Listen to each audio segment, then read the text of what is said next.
In the sky, it's a bird, it's a plane. Flying high, I emerge through the flames. Have no fear, I'm here, so stand back. Melanin activate, the name is super black. In the sky, it's a bird, it's a plane. Flying high, I emerge through the flames. Have no fear, I'm here, so stand back. Melanin activate, the name is super black. Imagine that, a future that's super black. Long as your skin brown, your superpowers intact. What would your powers be? Just hope it ain't super whack. Spatial manipulation, create a portal that's black. Maybe just super speed, time travel to run it back. Or cheat manipulation to keep my spirit intact. As I encounter evils the world face, demons the world makes, I'm needed the world at stake.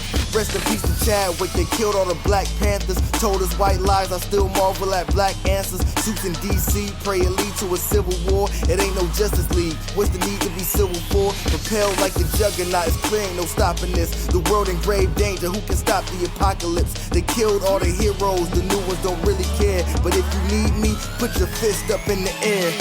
Yeah, in the sky, it's a bird, it's a plane. Flying high, I emerge through the flames. Have no fear, I'm here, so stand back. Melanin activate, the name is super black. In the sky, it's a bird, it's a plane. Flying high, I emerge through the flames. Have no fear, I'm here, so stand back. Melanin activate, the name is super black. Whoo! It's Thursday evening, everybody. Guess what that means? You get another dope episode of Blurred's Eye View. What's happening, everybody? I'm your host, the man on the wall, Chris Fury. If this is your first time here, show your love on the YouTube channel. Hit that subscribe button and that notification bell. Get to check us out live anytime we go live. Dope interviews, old interviews that's shown only on the YouTube channel, and so much more.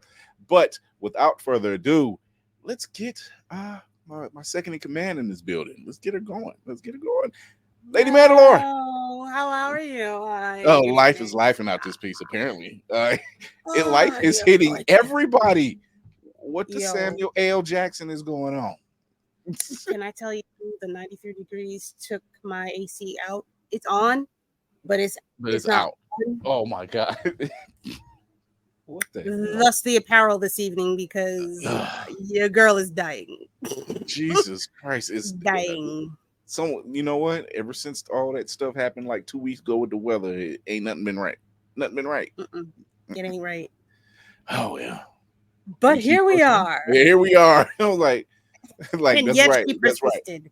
right. Tafari, you're right, Tafari. Any sponsors watching? We do like money. I do, or at least a cooling apparatus at this stage. It's like what works. You know what? It's crazy. You're not the only one who's like here in Cleveland. There's an apartment complex, and they AC went out for the second time, and it was earlier this week. Oh, you said the apartment complex is AC? Oh, they have AC in the whole building? No, my boo. Yeah. That is my own personal AC unit, because in my building, you go with none. Get your own. You said get your own. This is what's happening. Man. Griot the Horde is in building. What's happening? Geek by heart. What's happening? She's got a look like, bro. Hey. She's like, she was checking too. You're not. So, Kira, come over here to New Jersey. We have AC. But y'all have different types of taxes, is what I'm trying to say. Y'all taxes is funny, honey. It's more than New York City. I'm fairly certain that state tax, that federal tax, not the federal, the state tax, your local tax. I don't know. I'm just saying, they be like, hey, look, taxes is taxes. We ain't got no that part. They gonna get you one way or another. Going and coming. Like, you breathing? Yeah, we're taxing you. Taxing. Yeah, that's just no. This 90 degrees. This 90 degrees ghetto. Fuck that. Facts. And it's not the normal. Yesterday and today.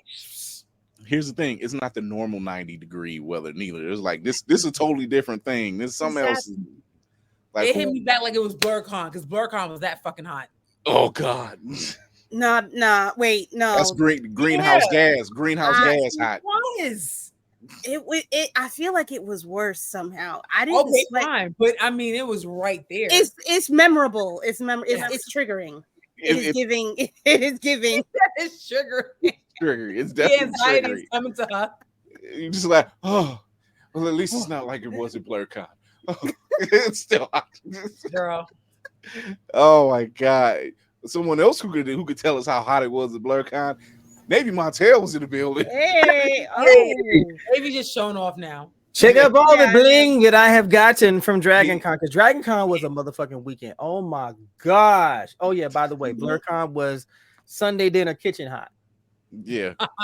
During the summer. We're gonna bake some ham. We're gonna bake ham and turkey, but it's July. Like and ribs in the oven. Hold on. And Kara, forgive me, I'm sorry. Y'all got it. If you didn't come to Dragon, man, y'all gotta come, because this year was ridiculous. Navy's got all them badges. He need to put right? them on his blues. He need to put them on his Navy blues. You know what? If I could fit him, I'd be like the sexiest beast around. Talking about, forget your accommodation. I can't even say it because what's right there after they're going. Yo, and shout out to Tafari, because man, that cat, him and Slipstream PC, them cats was on it this weekend, and I'm glad I could help as much as I could. They were killing it. It was amazing this weekend. It's been a thing. It's been a thing. Shout out to Hellspawn. He's out there. Slipstream actually did his interview with him, and I was just like, Demetrius, I'm gonna call you. Demetrius is on that grind, y'all. Man, it was good grief. Bless his heart. I'm gonna call you. Shout out to Swift getting the exclusive with Hellspawn cosplay at Dragon Con. Good work, my guy. Man, it was something else. We also have with us our very own engineer, Black Spartan. What's up, Sir Father? Oh, it stays cold in this piece. We slide with penguins in here. Look. When you like I said, when you lift warp drive engines barehanded, I think no AC will be out. Ain't that the truth? AC never stays out in the South. No, I can't be like Kira. I can't look good naked. Not that. No, I can't. I'm sorry. Wow. I think that Kelly thought it was just fine that you look good. So, I'm sorry, I can't. Hi, Obi. What up, little O? I'm not about to pull a Fat Joe on here. No. He said not a Fat Joe. Your father is my shirt off. Oh Lord.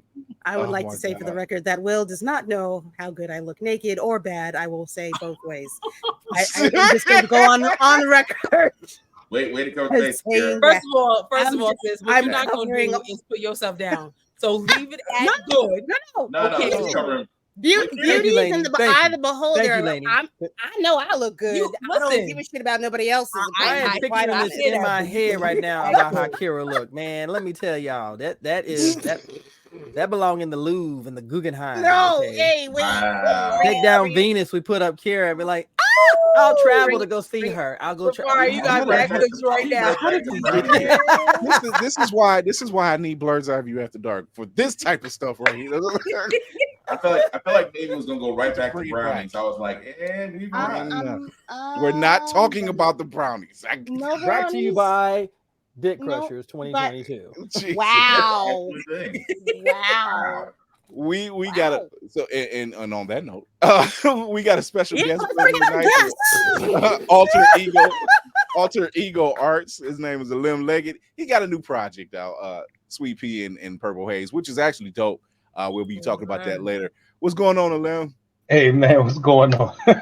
How y'all got him going already. What's going on, man? We got him. Hi, going Mr. Leggett. How you guys doing? You have entered into the zone, my friend. Stand At by this- to at this stand rate. by. At this rate, to Oh, far I'll right. punch you. Is it- I will buy By a the ticket. time she sees you, I know where you live. forget about it. I would say take the risk. Take the risk. Can I say real quick? Safari wait. is on That's his teamwork. How does the trying to voice get you say it rid of in it. Glorious Matters? Risk is his own reward. It's Yo, Y'all, let me tell you, Tafari was on his game, but he could not navigate it for nothing. He was hitting me up every time. He's like, Navy, huh? Where you at? I'm in the Hilton. Where's the Hilton? Okay, where you at? I'm in a hotel. Okay, I need reference. And he would tell me, and oh my gosh, it was fun. He had to tell you himself because it was hilarious. How many hotels? You talking about? Dragon Con is 5 hotels. Yeah. Damn. Where's it? What city is that in? It's in Atlanta. Okay, I gotta add that to my go-to. Oh, Dragon is everything. They capped at 70,000 this year. Wow. 70,000. But what's great is because the con isn't in a venue, so you walk and between the hotels, the programming, all of that is within the hotels. The vendors room alone is 3 floors. I will say that the parade videos that was shot up by I think it was Freaky Whoop-de-doo, and she was showing friggin' shout out to her because she stalked me out. She's amazing. She's honestly. Do I look like I give a fuck? That's also. I love Whoop-de. So I was like, yeah, no one ever has. I've never seen anybody do the entire parade to that degree, and every version I've seen in that parade looked great. Like it's just fun. I'm like, now that's a parade I can watch. I'm not big on parades. I'm not big on fireworks, but that's a parade I will watch for Dragon Con. I was in the parade once, and I'm gonna tell you there's nothing like it. Really, it's especially when people are just geeking out. Thank you for doing that. So she gives the waves. She's doing. You may not see it, but she's doing her princess wave as she should, sweetheart. You was on it, and she is a sweetheart, y'all. Oh my god. So yeah, it was actually dope to see that. And I'm like, I'm showing my wife. I'm like, see. Did see a lightsaber with your name on it though. At the con, I saw a lightsaber with your name on it. For those who are in the world watching us or listening, I don't go to Dragon Con for the simple fact that it falls on my anniversary. Yes. And there is no way, no scheming, no planning. Don't do it, sir. There's no Nick Fury level of planning that I can do. No Loki schemes that I can pull off, or Peter Quill that will make this work. And I live. I thought Dragon Con 3 days, ain't it? No, it's 5. 5.5 5 days. It's 5.5 days. Swing that. 1 day per hotel. It's from Thursday to Monday. I'm the type of guy. I'm gonna go 1 day. No, Chris, I told you how to swing this. I told you how to swing this. Now, I can't promise you won't be broke after you're done, but you'll be able to. What up, fam? What's up, Jay? Just an immediate international trip over warm waters will cure everything. I promise you. Cure? That means there's a fever of something while she's there. That's a hell of a dice roll. That's all I'm saying. Yep. Tafari hit the nail on the head because the Hilton was where we was stomping. And he did say that. He did say he was like, I found the black spot. It was like wherever the black people are, that's the black spot. And I'm like, oh, okay, well, that means it was a Hilton for real. Oh my god, it's the. They said the Caribbean is the South. The Caribbean is the South. We know what we speak of, sir. Listen to the tribe of women at your disposal. I'm not going to speak on this. You know what? Here's the thing. I am conniving enough to try it. I am. I know. Please do it. This is how we're gonna. This is how we do this, honey. Just wait. Hear me out. I think you have the Johnny Cochran. All right. But we can do this. Plus, we got family down there, so we can, And then we get on the plane. So you realize you're going to have to hard sell the stay just to get to the Caribbean part. I'll be like, look, it's just Thursday, Friday, and Saturday. Nobody goes on Sunday. You got a hard sell. You got a hard sell that thing like the last key on the car lot that nobody wants. I'm sorry, you say skill set. It's a skills. Look, it's literally, and I know myself very well to say, if I was to pull something like that off, I would go into that airplane bathroom look in the mirror, and say, "You slick son of a bitch." I'm sorry. I'm sorry, man. lady. Not hating on kids, but this point, just painting the picture is all I'm saying. Not hating on kids. Wait, I got a Kia too. We don't want kids looking at us like, and we're not going to sponsor y'all. Yeah, exactly. I'll pull it up like, "Where's the wallet?" It's just the George Jetson. It's the Jetsons opening. Wow, that's a throwback. She leave you a 20. She take the billfold and run. Oh, the 20s for you? That's nice. Look, I like much. Turn around, give you a 5 instead. Survive. I like Black Panther. I love Black Panther. I love Batman, and those two people plan for the plan. So I'm just like backups. All backups. You got 365. That's 365 ways to get a plan going. I'm just saying. There you go. Get a whiteboard and some yarn and start working that thing out. Yes, make like the red yarn. Vision board. The only thing, you got it. It. The only thing is, this isn't the Black Panther wallet. We got you. No, I had to get a new one. The MCU are planning next year's anniversary trip. It's like I'm gonna call up Kevin Feige. So that whiteboard you had, this is how we do this, right? This goes over here and here, nice. right? I know. Okay, nice. That. Mm-hmm. See, because I know you had that problem. That's where you had your problem, but see, I figured out a way around that. You gotta get between phase 1 and phase 2. Like by the time we get to 2, she's gonna be knowing something. It's gonna be that distraction between phase 1 and phase 2. It's gonna be the Charlie Day meme when he's talking about there is no Carol in HR with Pepe Sylvia. It's just everything, everywhere, all at once. Oh my God! Who's ready for some news? Oh, here we go. Here we go.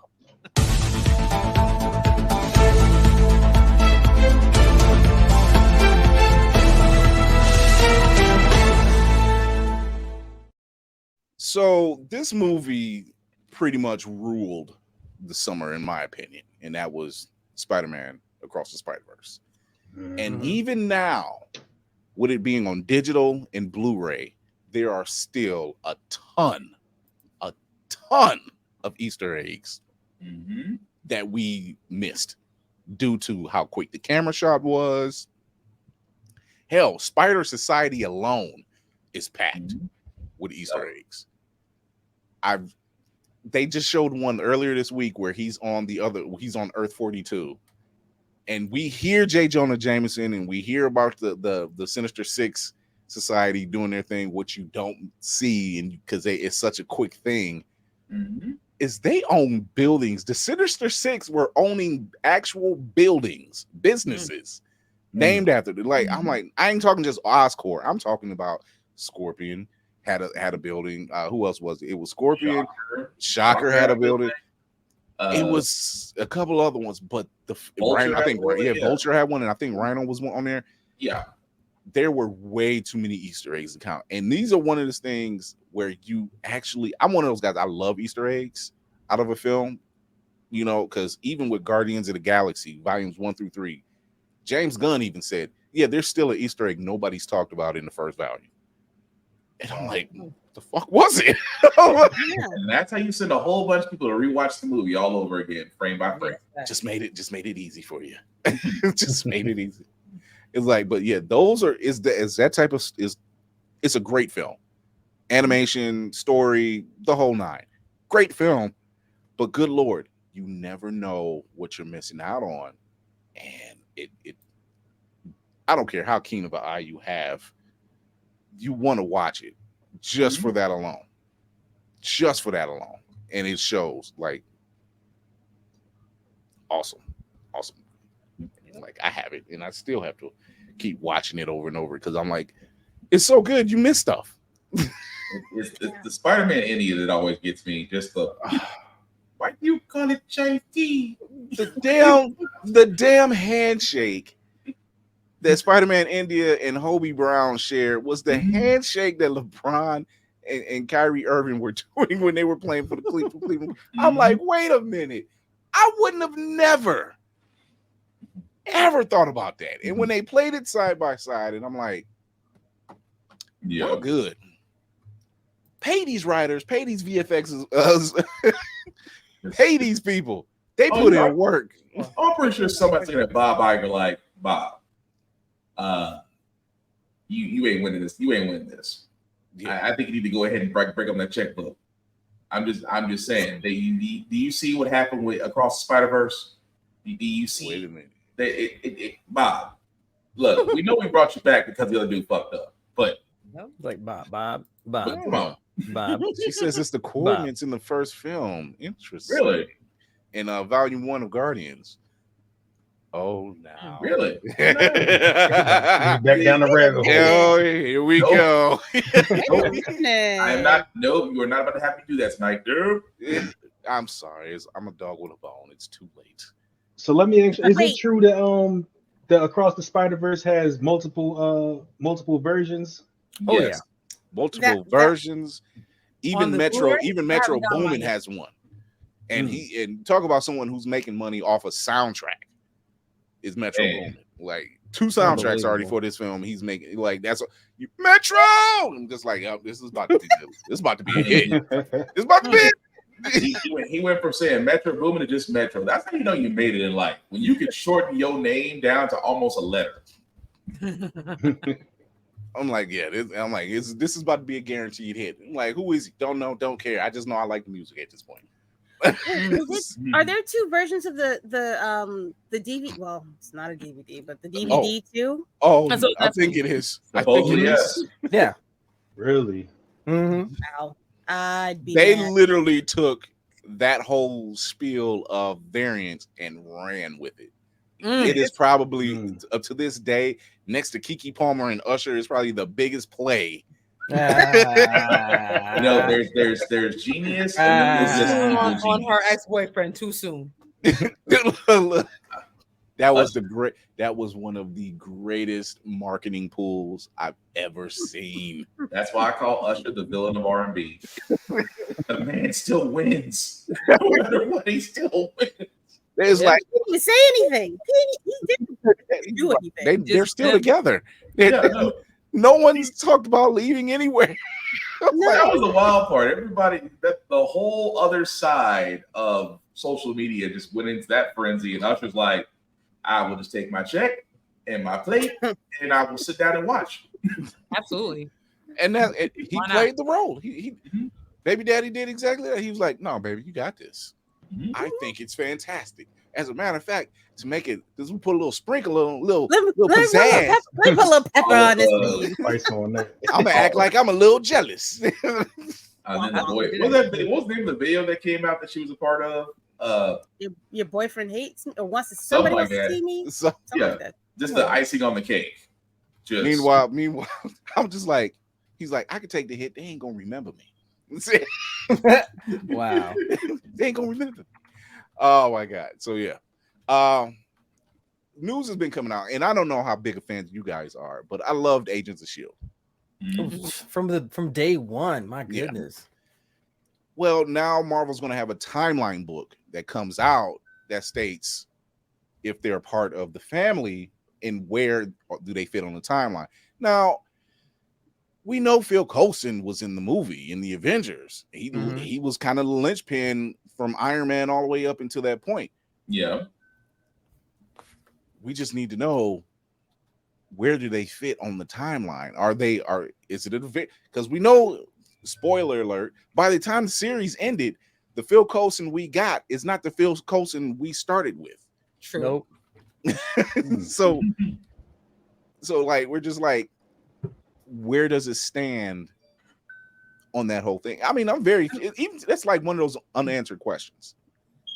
Wasn't the show following the events of the movies up until Winter? I think up until Dark World, Civil War. Up until Dark World. Yeah, up until Dark World.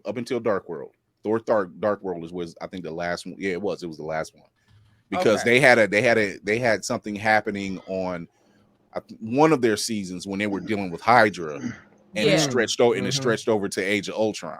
But then, season 5 or season 6, they went far into the future. Yep. Yeah. That whole storyline. Is that where that disconnect is now?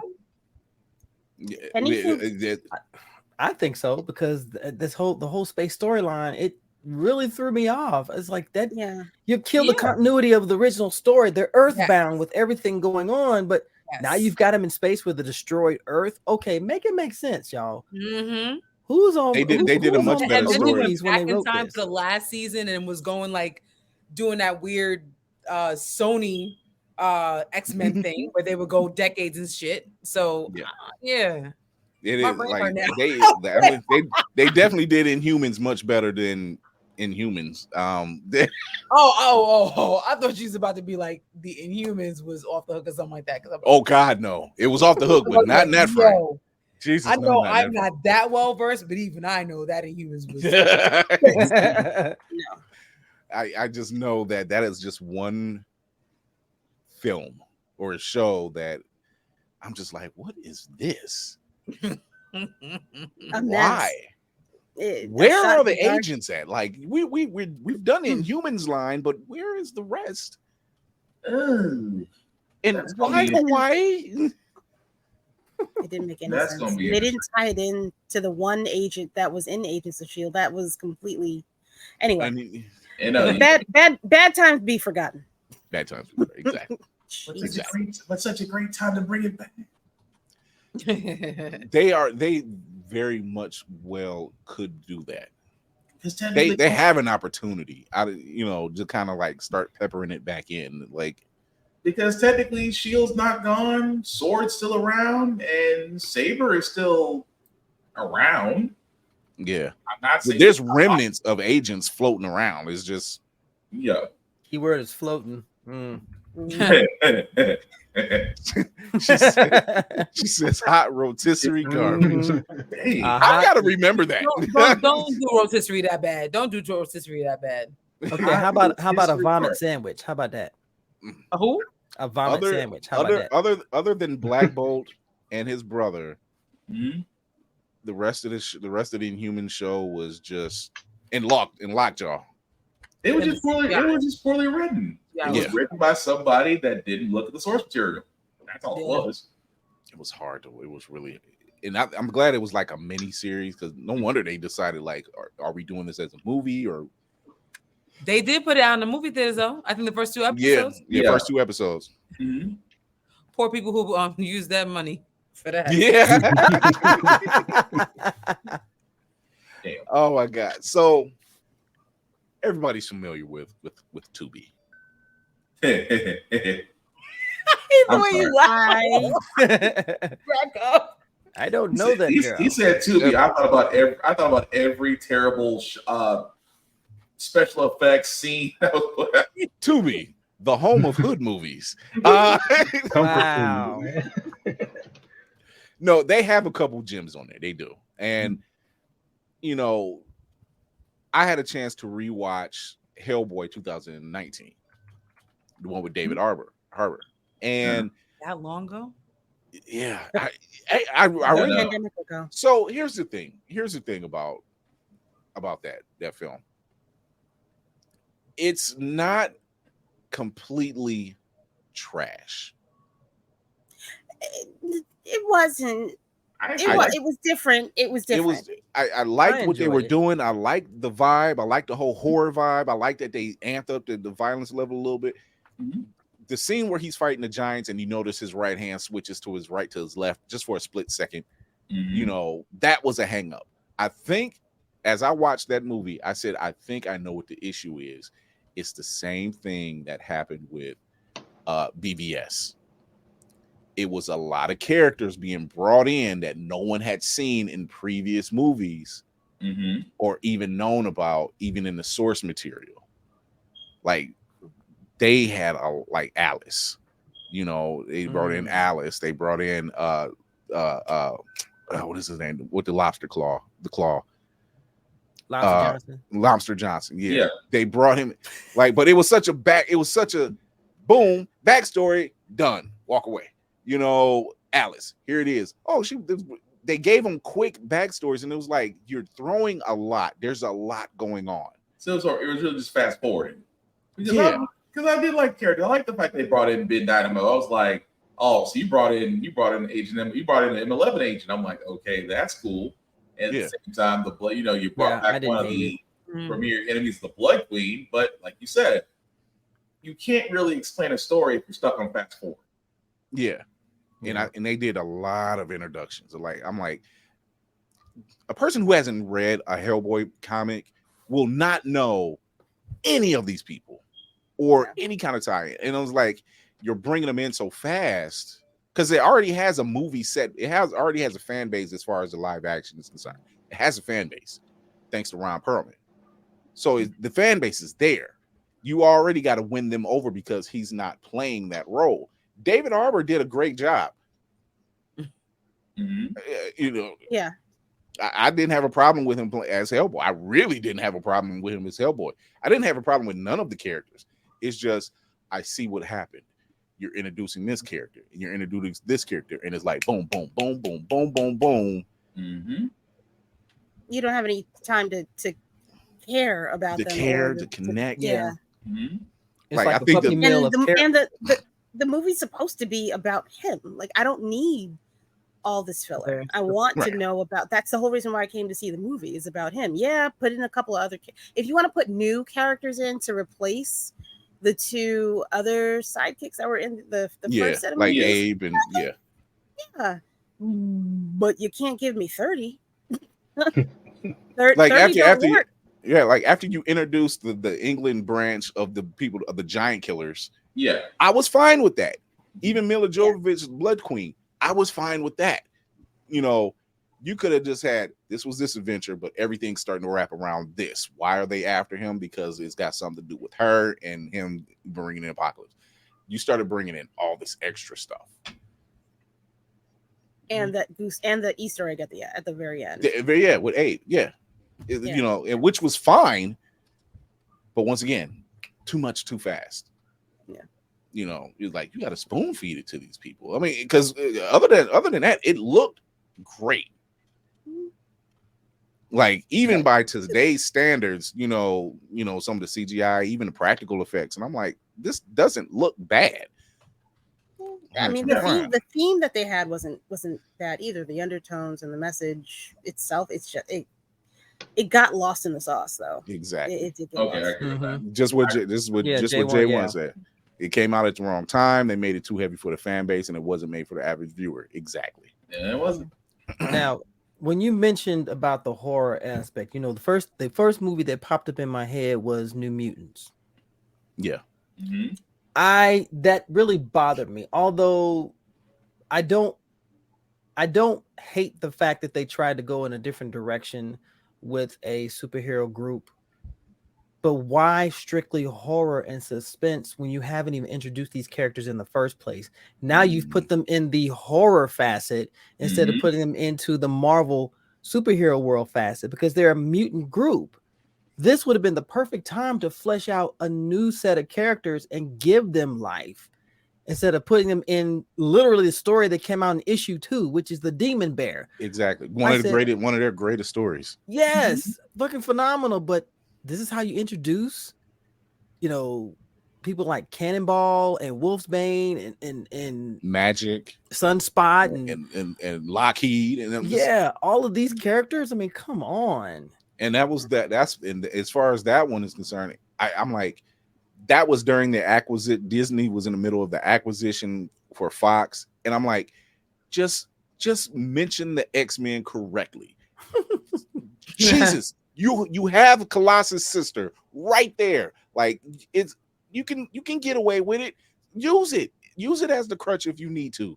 That makes sense. But I think what happened was what happened to Warner Brothers, except they didn't cut their losses and try to recoup the money back. They just put it out and said, well, fuck, we're here, we did it, might as well throw it on the wall and see what sticks, because we got to lose money anyway. We might as well try to make some of it back. But nobody thought you had a great opportunity in a movie that had like Navy said.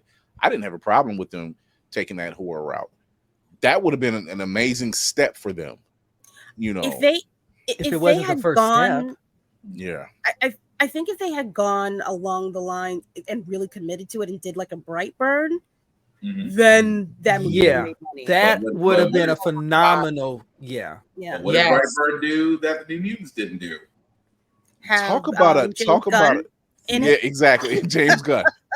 Talk about a movie that made you want more out of sheer curiosity. Yeah. Because when you find out, you're just like, yo, this kid is the evil fucking Superman. And you're telling me there's more? It's like you had the opportunity to create another universe. You did. Give viewers an option, a choice. Because Marvel and DC, for all of their fantastic characters and everything else, there's too much. It's overkill. Yeah. You know, I want to see Image do more with their universe. I want to see other companies do more. Like Image, come on. Spawn was the first one to get them going. And then when the MTV, they had the Max and all these other characters. Okay, so let's create a universe out of these so people can like, hey, there's other superheroes other than people who wear red and blue and people who are black and wearing black suits and moody and people who swim with the fishes that can talk to them. There is other people. Jason said New Mutants was dry. Felt like it was trying to be a CW show. I was picking that up too.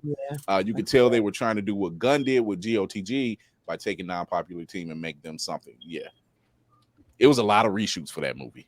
It was a lot. Of reshoots. Dry is being nice. Oh my gosh, we're talking Mojave exactly. Desert. You're right. You're exactly that the Spawn show on HBO. Is peak. Is peak. I rushed home. I worked at a bar at that time, and I'm like, it's Friday night. It's slow. This show comes on at 12 midnight. I need to be on it. Then they had live action and animated series, didn't they? Yeah. And when Keith David, when this strike is over, please come visit this platform, so we can give you your flowers properly, my brother. God, dog. Kind sir. Please. So many ways. You know what I mean? That'd be the whole time. That'd be the whole time of the show. Like, sir, no, you can call me Keith. No, sir, I can't. I cannot, sir. I cannot. Mr. D. Mr. D, please. Like, you know how many times I've used the term, oh, come on, take a poor sinner's hand. You know how many times I've said that? That's where that part is. The brain gets stuck in my head. Nope. This is an honor of Kira. Kira, this is an honor of you because I didn't bring a bottle. I got my glass here. You know, it's got the libation in it. So I'm sorry, I'm not as on the level as you. I was looking and I was like, do I get up and get the bottle? You better go get that damn bottle, girl. What's wrong with you? It would be how does he say it would behoove me if you didn't get the bottle. It was I think I will be emboldened. I will be right back. There you go. You should have been gone. Why are you still here? Let's go. Be behooved and beholden. You beholden to be hooved. But yeah, I think that Spawn is literally and should be is top tier as Batman the animated series. Yeah, it was bold because HBO had never done something like that. So and shout out to them for taking that chance too, because Showtime wasn't taking that chance. Cinemax was trying to show everybody naked booty cheeks after 10 o'clock. Yeah. So, when you laughing because you know what I'm talking about. Red Shoe Diaries. Oh, we talking about diaries, talking about Cab Confessions. How about that? Cab Confessions. Lady Chatterley's everything. How about that? Lady Chatterley had lovers, horses, everything. Lady Chatterley shoes. Like, you watching with horses? What, Cinemax? Come on now. Come on, Cinemax, they didn't give a damn. Okay, they was just like, it's booty cheeks and it's British. We're gonna put it on here. Davey, you know you mad when all you heard was the following presentation is adult rated content. I was like, ooh, when you heard that. It's called Skinny Max. My bad. Definitely Skinny Max. My bad. I remember cable when you had a box and you had the dial. It didn't turn. It went right across the back and forth. You had the knobs. I had the pliers. See, Lane know what I'm talking about. It's like, look, I'm gonna change the TV. Look here. Break your box, I'll break your ass. Oh, okay. Look, there was a time where, like, if you got cable and like whatever you watched in one room, it showed up in the other. Like, my mother was so she was like, "Oh, their white son ain't got no choice." Look, when my son was coming up, now my son's a big gamer, big anime nerd, big gamer, everything, right? Yeah, and we stayed in a 2-apartment up and down home at that time. So the neighbor downstairs, she had went out with her dude, and she's like, "Well, can her son, stay the night with us?" We was like, "Yeah, that's cool." They the same age, so they were playing the game, and then my son, he passes out. We go in the room, he passes out. Mm-hmm. So his friend slept in the living room. Well, the TV is on in our bedroom, and my wife fell asleep. Well, my back is to the television, but I see the flash on the wall, and I noticed it kept flickering. Oh boy, here we go. That fuzzy channel. And I laughed. I don't know if this makes me a bad father or what, but I laughed and went on to sleep because I knew what it was. Anyway, we all did it. It was a channel you couldn't see. You were looking at it sideways. I wasn't about to get up and scold this audio. The channel you couldn't see, but the audio was crisp. Yeah. He's not wrong though. So tell me, dear lady, what would you like to do this evening? I want to see what he's doing. And I only got up once because I was like, let me see who in the living room. My son was in the bedroom, knocked out. So I was like, all right, his little boy is over there in the room. And I went on back to bed. And I noticed that flickering again. I just giggled. And when I just like, that's gonna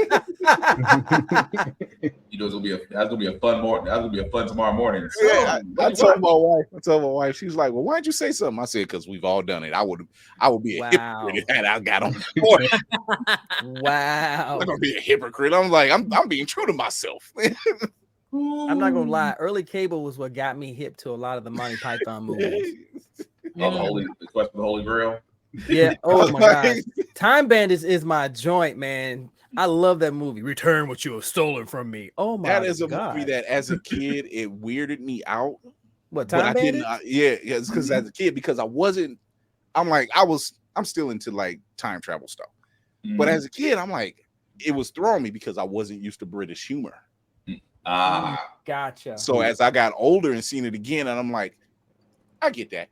That makes sense. Mm-hmm. That makes sense. That tracks. I got it. That was one time I saw Benny Hinn.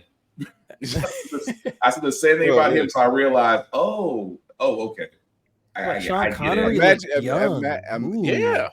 Sean Connery looks young in Time Bandits. No one talks about this movie. That was one of my favorite roles, man, when he was in it.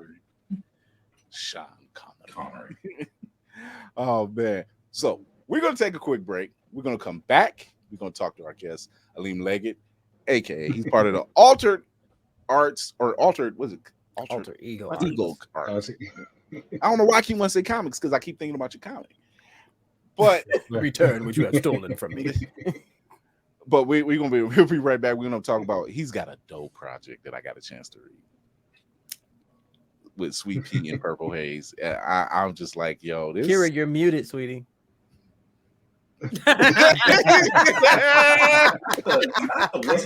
I'll get you a copy too. Don't worry. Well, let me throw my name in the hat. I want one too. Let me throw my name in the hat. Come on, man. I hope you're not offended, but your comic is very very visually appealing. I won't say pretty, even though that's what I just said. Oh, did you say that in German? What the hell? It's pretty. It's good. It's gorgeous. Mm-hmm. The art is very well done. Until you unmute it, it's like, oh, it's beautiful. You was kind of snapping on the mute here. you had the whole head. You had the whole head thinking like, what you mean? Say what you meant to say. That's her holstering her trigger. That's all it is. We'll be right back. This just in. Feeling groggy in the morning? Coffee just can't give you that pep in the step that you're looking for? Try Pop Starts for that great get up and go that adults need. Pop Starts has the vitamin and nutrients that only grown-ups can partake in, and with flavors such as tossed salad and scrambled eggs, and Jack Daniels and Bud Light flavors to start your day or end it. There's nothing better to wake up to unless you count that depressing cubicle job. Well, anyway, try Pop Starts today. Pop Starts is not part of the Kellogg's Corporation. Pop Starts could give you diarrhea. Pop Starts are not found in your local grocery store.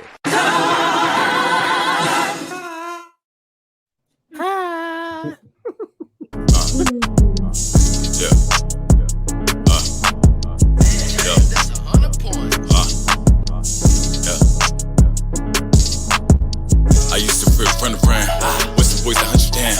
Birds fly, don't hit the ground. I get fly, hit the town. Hands on my bread, mind on my money. Gotta get fed. Time is my money. Tops on my head. Rain on the Mondays. Ops cold red. He did as a mummy. I get the bag and they wanna be living in Philly but play with the heat. Summertime, what you out playing the street? My cousin got murked, been home for a week. My cousin got murked, been home for a week. Make the money, don't let it make you. Take them under before they try to take you. I don't know, I just make do. Me and the plug man, it just take two. Make the money, don't let it make you. Take them under before they try to take you.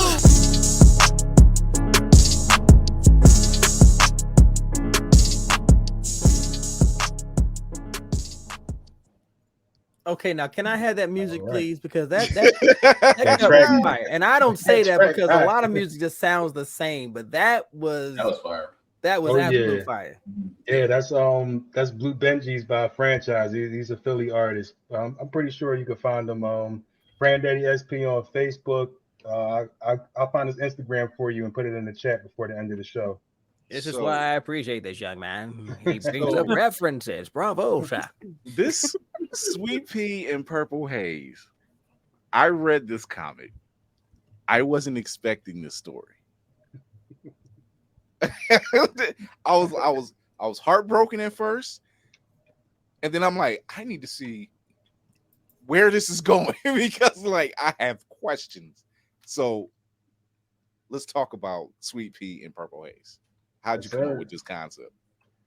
Oh man. So this book is about, it's about, we have these young kids out inside of the city where we at is going through a lot and dealing with a lot. So I'm kind of putting a spin on what they're experiencing in the environment that they're in without kind of hitting off any stereotypes or anything like that. So you see the replacement with the the events that's happening, the monsters coming in and the invasion and all of that other stuff. Yeah, Purple Haze, my man Frank Percy.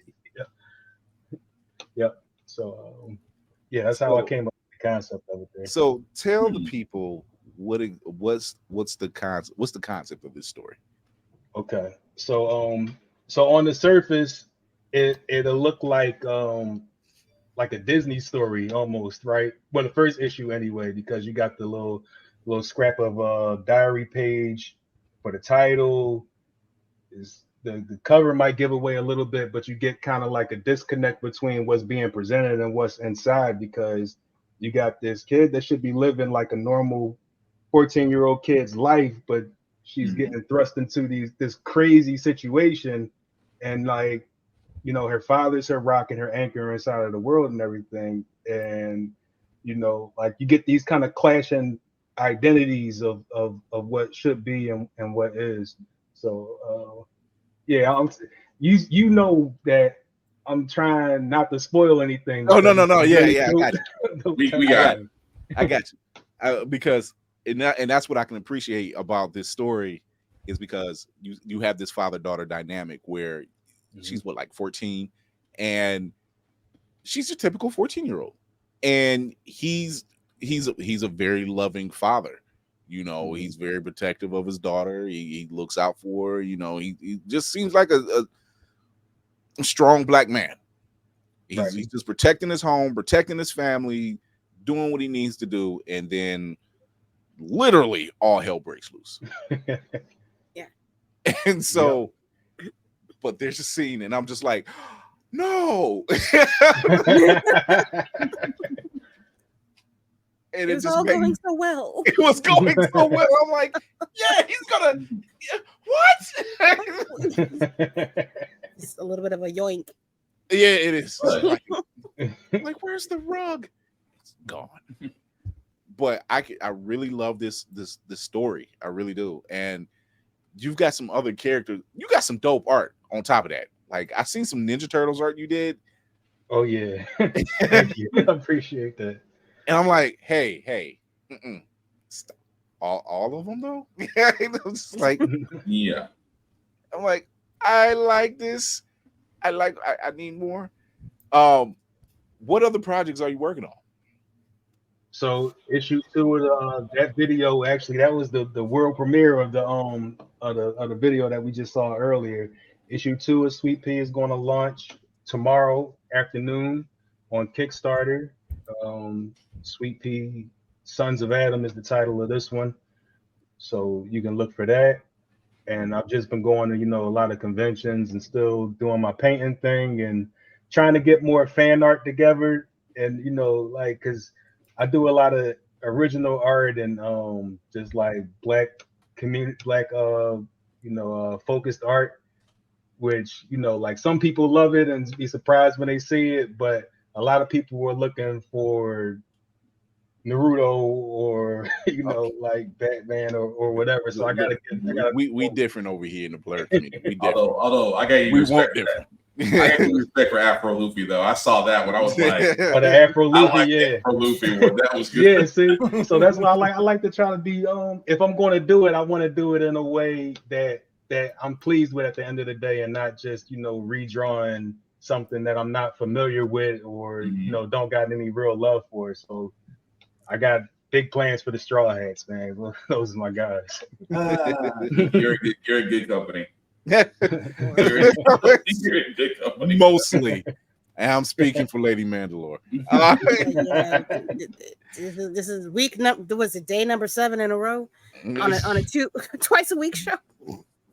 Right. No, they're trying to convert me to their cult. I am it's very not conversion. It's a strong word. We're just welcoming you to the fold. It's not conversion. No, It's this is very Orange. strongly encouraged membership. Did you check out the live action release? This is not a Clockwork Orange, okay? We're not taking you to a milk bar. She did watch the live action. Mm-hmm. Yeah, we did. Yeah. It's cute or whatever. Chopper's cute. It's good. No, it's cute. It's actually, it is good. I will say it is good. It's better than most of the live actions. I will say it's better than all of the live action anime adaptations that I've seen. I will give it that. But it is also a cult. It's the Straw Hat Crew, not a Scientology. Thank you, Sakari. But anyway. So my eyes are drawn to the characters you have hanging up behind you. Yes, thank you for bringing that up. Because let me see. Tell us about that. So this is here we go. This is Imani.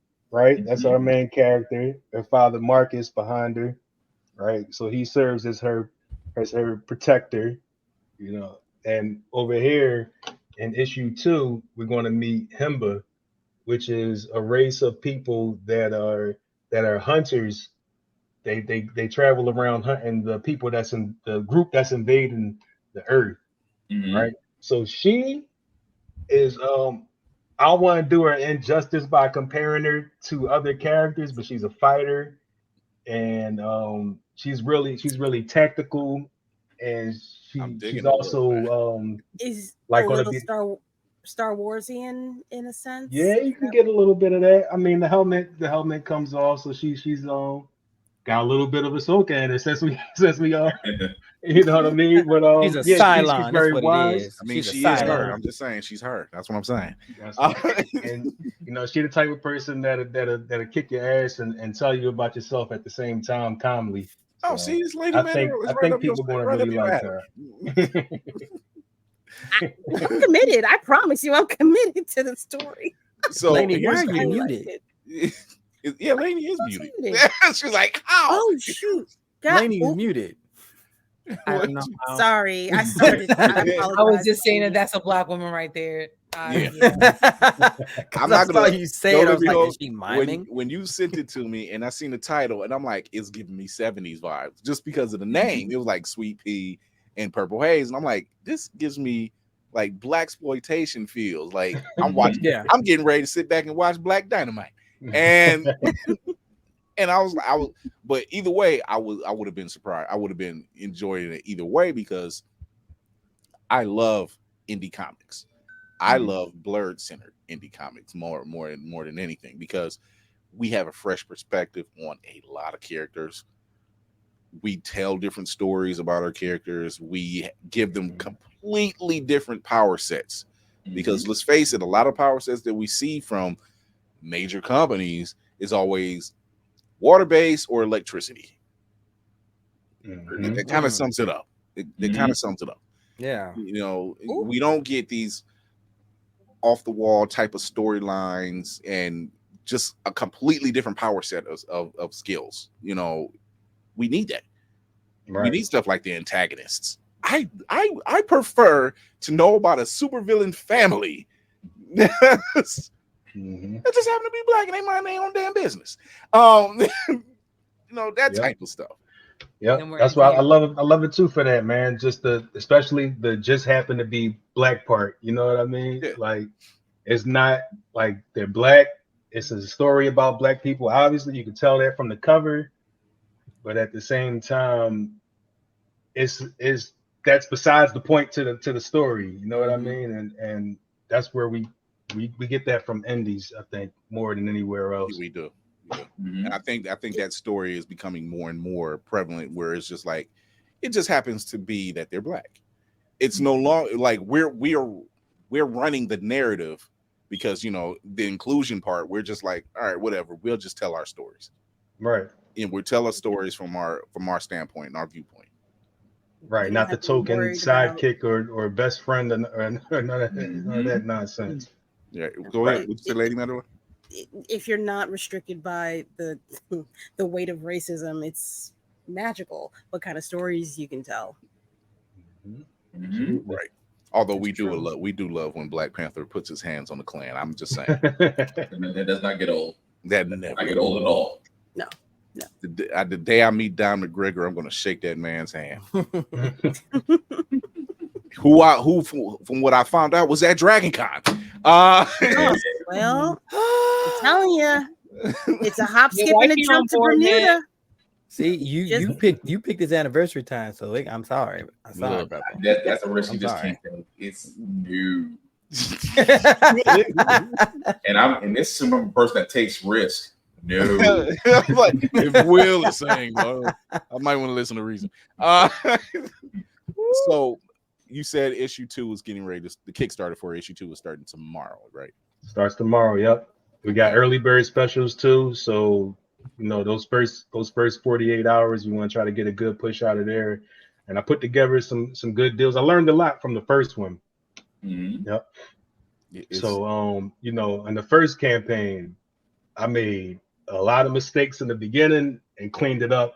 We ended up being funded with 100 backers. I think it was 100 at least, and about 6,000. So nice. Yeah, thank you. So this time we go on, you know, we set the bar. I learned a little bit more. You go a little bit lower. So this time we're trying to reach 4,000, but the sky's the limit. There's no ceiling on how much you can get, and I know that I don't have to stress as much, you know. And I also had I also been working with Ink Studios. I want to shout them out too because they helped me a lot. They the company that helped make the video there, and they helped me put my campaign together. They've been great to, you know, take a lot of the load off of what I had to do to get a really professional looking campaign together. Nice.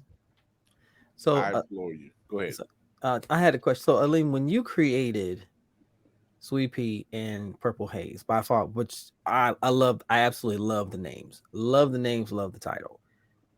What was your initial goal for creating these characters, this universe? What was your initial goal? Because I know all creators have a specific purpose as to why they create these comics and these characters. So I'd like to know what yours is. All right. Well, I mean, sub goal, I would like to make kind of like a proof of concept. It's my dream to be an animated series.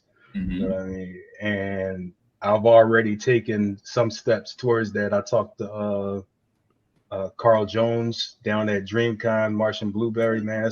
He's a great guy. So, like that just felt like a step inside of the it felt like a step in the right direction. But like I said, that's a sub goal. The real point of the characters is I'm trying to show just the psychological effects, I think, about coming up inside of a violent environment and mental health and everything like that. Because like, not to put a damper on the mood, but it's some dark stuff happens in the hood, man. That kids get put onto, and it just becomes like an everyday life thing. So even though it's extreme and like out of this world what's going on inside of the book, is really not that too far out of the imagination of like experiences that people and children are going through. So we focus a lot on mental health, things like PTSD, and we focus a lot on the effect of parents inside of their kids' lives, whether like they there or they not there, or like just the value of that influence inside of their lives. And hopefully, like maybe somebody picks up the book and say, damn, I'm really like could be messing these kids up, man. Maybe I should do a little bit better. Move a little smoother. No, but we need more like that, because that is, especially in the Black community, that is those are hot button issues. Mental health as overall, because all those effects, all those causes have that effect. So that needs to be talked about. It needs to be talked about, because we are at a stage now, at least in the Black community, we are at a stage now where talking to a therapist is necessary. Like we're not the ancestors who said, no, that's weird, don't do that, or you'll be fine, or go sleep it off, or whatever. No, we're not at that. We're not those people anymore. We've accepted the fact that you might need to talk to somebody of professional background, and preferably our background. If possible. So it's needed. It's okay to seek help outside of the family. Like, it's family sometimes is the ones that's breaking you. I was about to say that. Yeah. Be best to seek outside help. You need somebody, what is it? You need somebody to direct all of your outside or inside thoughts too, because it's keeping it in is not it ain't the look. I promise you it's not the look. Yeah. Talk about it and unpack it. It's unfortunate we were raised, the majority of us, like, I know Chris can relate to this, and I know some, and I definitely know Will can to a certain point, where we had the toxic environment, and this was our teacher. This was how we learned our life lessons.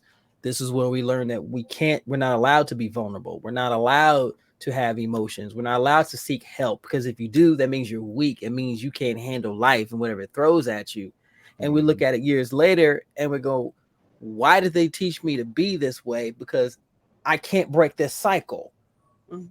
It's hard. I can't. And now my kids are coming into this. So what you're creating, in my opinion, is amazing, because it's going to present that picture to a lot of the younger generation who think that what they're doing now is normal. You have that visual and you go, why is this normal? This is hurting the people in our neighborhoods and our communities. Why did we make this normal? This is stupid. We need to fix this. We need to change this. And even when you see stuff on social media, and we talk about it in our chat all the time, it was like, there's news that comes out on social media that we're just like, really? This is what we're doing? You're like, right. If I swear to God, if I see Christian and Blueface one more damn time, it's crazy. It's crazy that's becoming the norm, man. Yeah, I'm like, I am not worried about their fan base over here, because I'm like, look, if you're watching us, you can't be listening to them. Right. I appreciate the elevated IQ of our audience. I absolutely do. But you're right. Not to be a snob about it, huh? As she takes a sip, as she Not to be a snob, with the pinky in the air. The pinky was almost up. The pinky was almost up after she sipped. But no, she did a wine glass, so instead of just a regular that.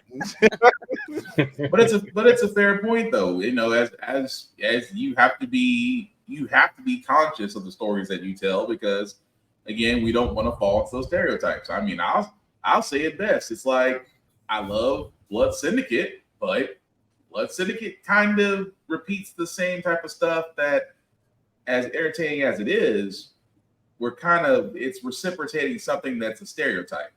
It doesn't really show anything different. So yeah, it's an entertaining story, but in the same case, you are giving younger minds this is the impression, this is the environment, this is the cycle that we're introducing. So I get the whole idea of just wanting to do different stories, just because number one, we never had them, and number two, yeah, younger generation, they're going to take what we're seeing and they're going to run with it. This depends on, are they running with it in a different direction, or are we just repeating the same stories all over again? It's like a Tyler Perry movie on repeat. Yeah. I think when I see stories like Sweet Pea and Purple Haze, or even Eve Ewing, who's working on Black Panther, and how that storyline is going right now, where like there's stuff that's being included that has never been thought before, or even Nicholas Draper's run on Static, showing a different dynamic that resonates with the Blurred community, because at some level we've lived it or know someone who has. So it's definitely necessary. Shout out to Nicholas Draper. Having a chance to talk with him, that young man, you as he's describing the story and where he's trying to go with it, you felt everything coming from him, and I'm a fan. I'm genuinely a fan. I have a question for you, Lim. Yep. What was the turning point for you? Because I don't know if I've asked this anyway. What was the turning point for you to decide that you wanted to actually make this comic? Because I feel like everybody has that moment where it's like, you know what, fuck it, I got to do it. You know, no matter the end result, I have to put this out. Do you have a moment, or do you have like a turning point for you where you're like, I have to get this done? Yeah, well, see, for me, that moment happened when I realized that it was a possibility for me to actually do it. You know what I mean? Like it may sound weird, but this has been something. Telling these stories and creating these stories is something that I've always done. You know, even since childhood, I drew up characters. Invented, just the backstories of them and interactions between them and everything like that. And then that was the end of it. And the cartoons that was on TV and the animes and the comic books and all of that was just somebody else, in some far off land was making those. You know what I mean? Yeah. I didn't even think that it was a possibility for me until 2020. So wow, really? So I'm on the same boat with you. 2020, man. It goes that way for us, unfortunately, and I think that's changing now with younger generations. That it's just clicking that we can do a lot of shit, man. Like it's not impossible for us to do these things. Oh yeah. And that's why I love to see those kids on YouTube that's blowing up with their channels, because they're doing they making movies and stuff like that from off of their cell phones and blowing up off of them. And I love to see it, and it really it warms my heart to see them out there getting it, because it's dreams that I had that I see other people fulfilling. And I hope that somebody will see this and realize that, if you want to make a comic book, because I know there's thousands of people out there with stories, you can make one. You know what I'm saying? Even if, you build yourself a team, one paycheck at a time, you set aside a couple of dollars and, you make the sacrifice to build what you want to build, and it'll take you places once you put your heart into it and do it. I've been, to a ton of new places and met people and talked to people after making this book. I got in the room with Carl Jones from the Boondocks, man. That's crazy. You're talking to people. We've had him on. We've talked to him in person. We know that's why when you mentioned it. Yeah, no, dude, Yeah. I was at BlurredCon. I was at BlurredCon with you, and that was my very first like second major in-person interview was with him. So I trust me, the energy. Yeah. I know what you feel.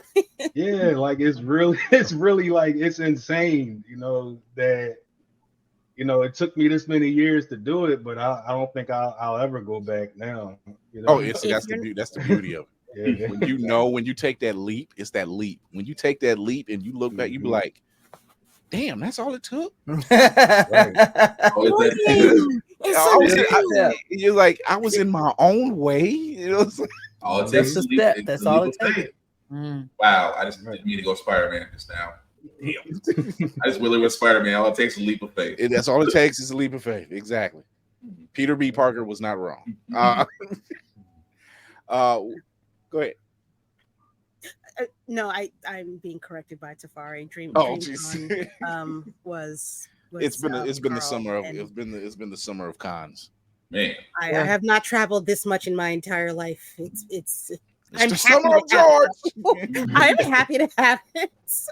But see, and I think, this is what I love about that leap of faith. We can accomplish so much with just that one step, and I think what does it is that fear of failure. And what a lot of people don't understand is like that's where you fail, by you fearing that failure. You didn't take that leap. You didn't take that first step. It's just you got to take that leap. People that are listening or watching, take the leap. And I'll say that the people that we all look up to, all the successful people, are still just people at the end of the day. I mean, they're great. I'm not taking away nothing from nobody, but they're not superhumans. You know what I mean? Like, dude, these did he tell are people. You? Like, did you get the sense that the people that we've come across that are in like the upper echelon of the world, I still read a little bit of fear and anxiety from them. It doesn't go away, but you've got to press through and get what it is that you want done. You can't let the anxiety is it's a feeling, but it's ultimately going to be just a word, because once you get through it, what you'll be so mad that you let it hold you back. Yeah. Be so mad you let it hold you back. It's always, you just gotta get to that woo part. That woo. Okay, that's what always comes down to, because like Chris said, it's the whole idea of fear. It's like we as a people have been told that it's success or nothing. We have been ingrained that's exactly how we think. It's how we come up. We've been told success or nothing. So we've never been given the area. We've never been given the area for failure. So because and also at the same time, if it's something that you're passionate about, I mean, whether it's voice acting, whether it's your own comics, whether it's your own show, your cons, when you got something you care about, you protect it. It's your baby. You want it to do nothing more than to you don't want nothing more to do it but for it to succeed. So in your mind, it's always like, okay, I'm going to do everything humanly possible. And that's where what Kier was saying, like you meet, and of course, also you were saying later that some people that you meet that are successful, they still have the fear, because okay, you got this lick, cool. What's the next one gonna do? Because as much as we're confident about what we want to do in life, it's always going to be that next step is just going to be, is it going to be as successful as the first one? And then you're starting the whole process all over again, where you have to get yourself back to take another leap of faith. So, I mean, it's cool that we're finding ourselves surrounded by people that are having this moment and just going, why not? Like it's like you said, kids will pick up faster. Kids will always pick up faster than adults will. They'll sit there and be like, oh, I can just take my iPhone and make a movie. Cool. My 10-year-old nephew has figured that out. He's got more followers than I do.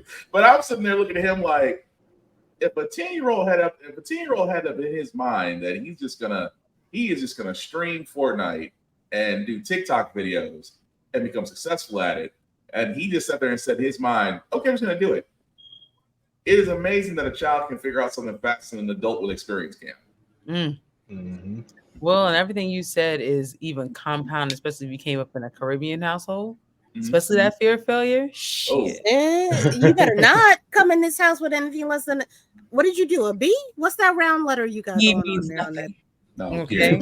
no, Lane, you got Caribbean parents. No. That's what I'm saying. Like my mother, God rest her soul, like she was American, but my dad was Haitian, is Haitian, and like you didn't come home with less than anything than perfect, basically.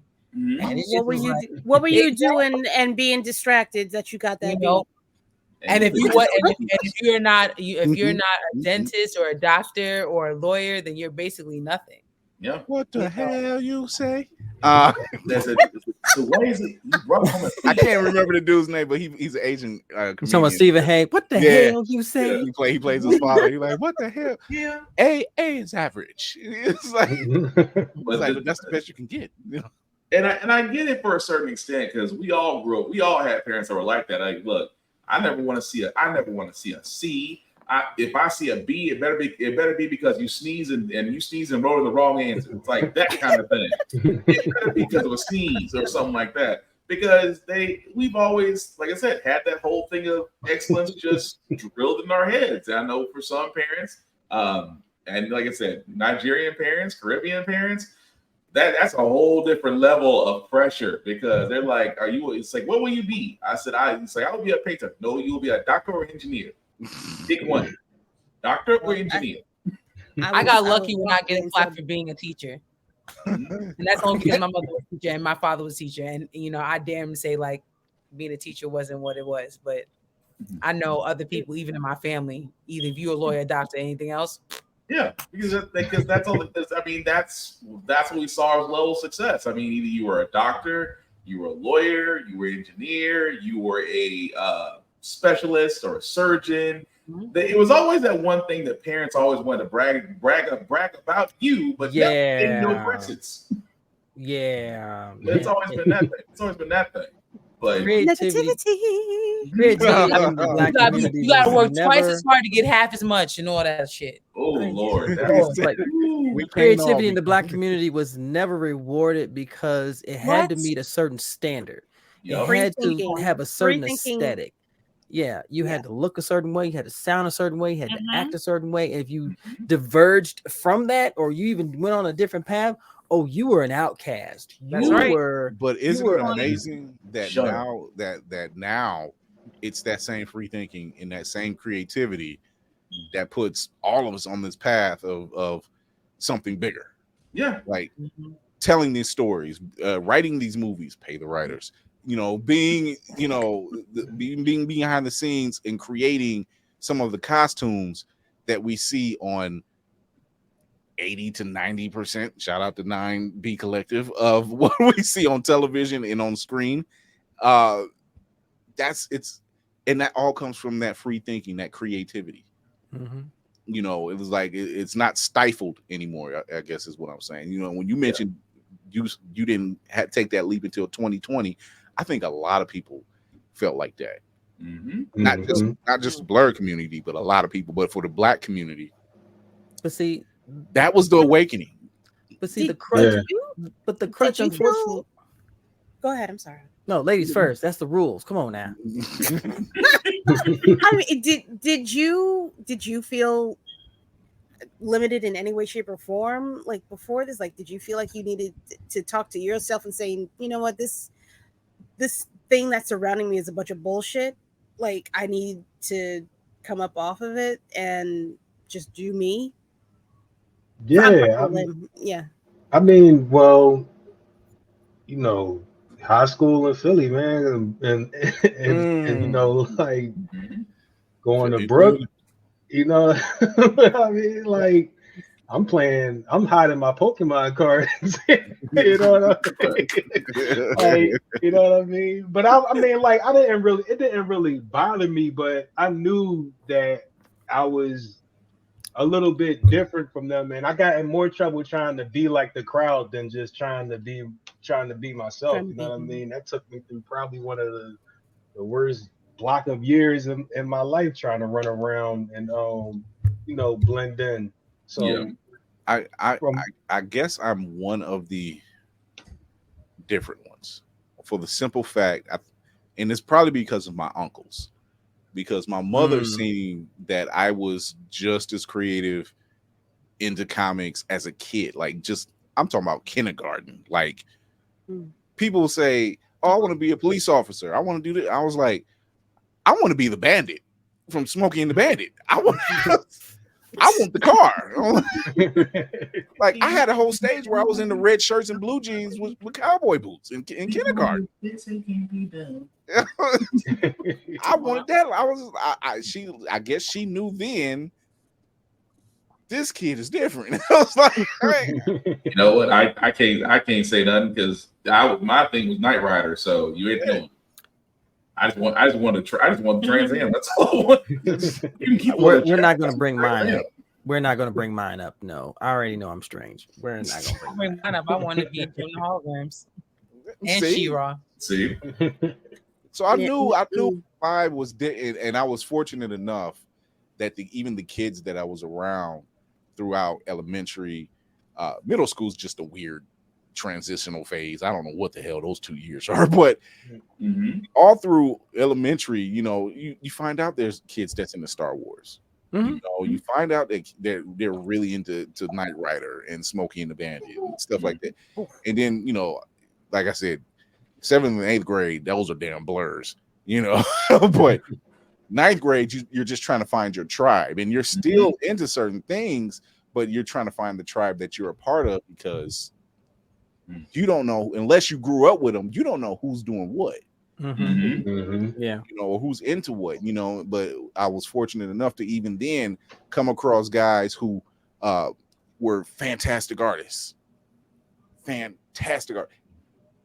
No training, just that damn good. Still talk to these guys to this day because they're that good. It was just like, yeah, can you freehand something for me? And they could do it. So I was lucky enough. I didn't get that bullying, like some people did. I didn't get that. Then again, like the crowd I was around, it was like, hey, we're gonna sit down and watch Kung Fu Theater, and you keep this up, we might have to whoop your ass. I don't know if it was one of those things, but yeah. For me, it was just like we had it. I ain't gonna say it was really one way or the other, because I had my group that was all into the same things as me. We would watch Dragon Ball Z and then call each other and talk about it. But it's like at the same time, our perception, like the collective perception of reality, is like you can't really get away from what's going on around us. So I guess we kind of like just blended both worlds into one weird thing and traveled down there. And I did carry that with me for a long time, and it wasn't until, to answer your question, it wasn't until I got away from all of it, like I let go of that baggage and started actually my daughter did that for me.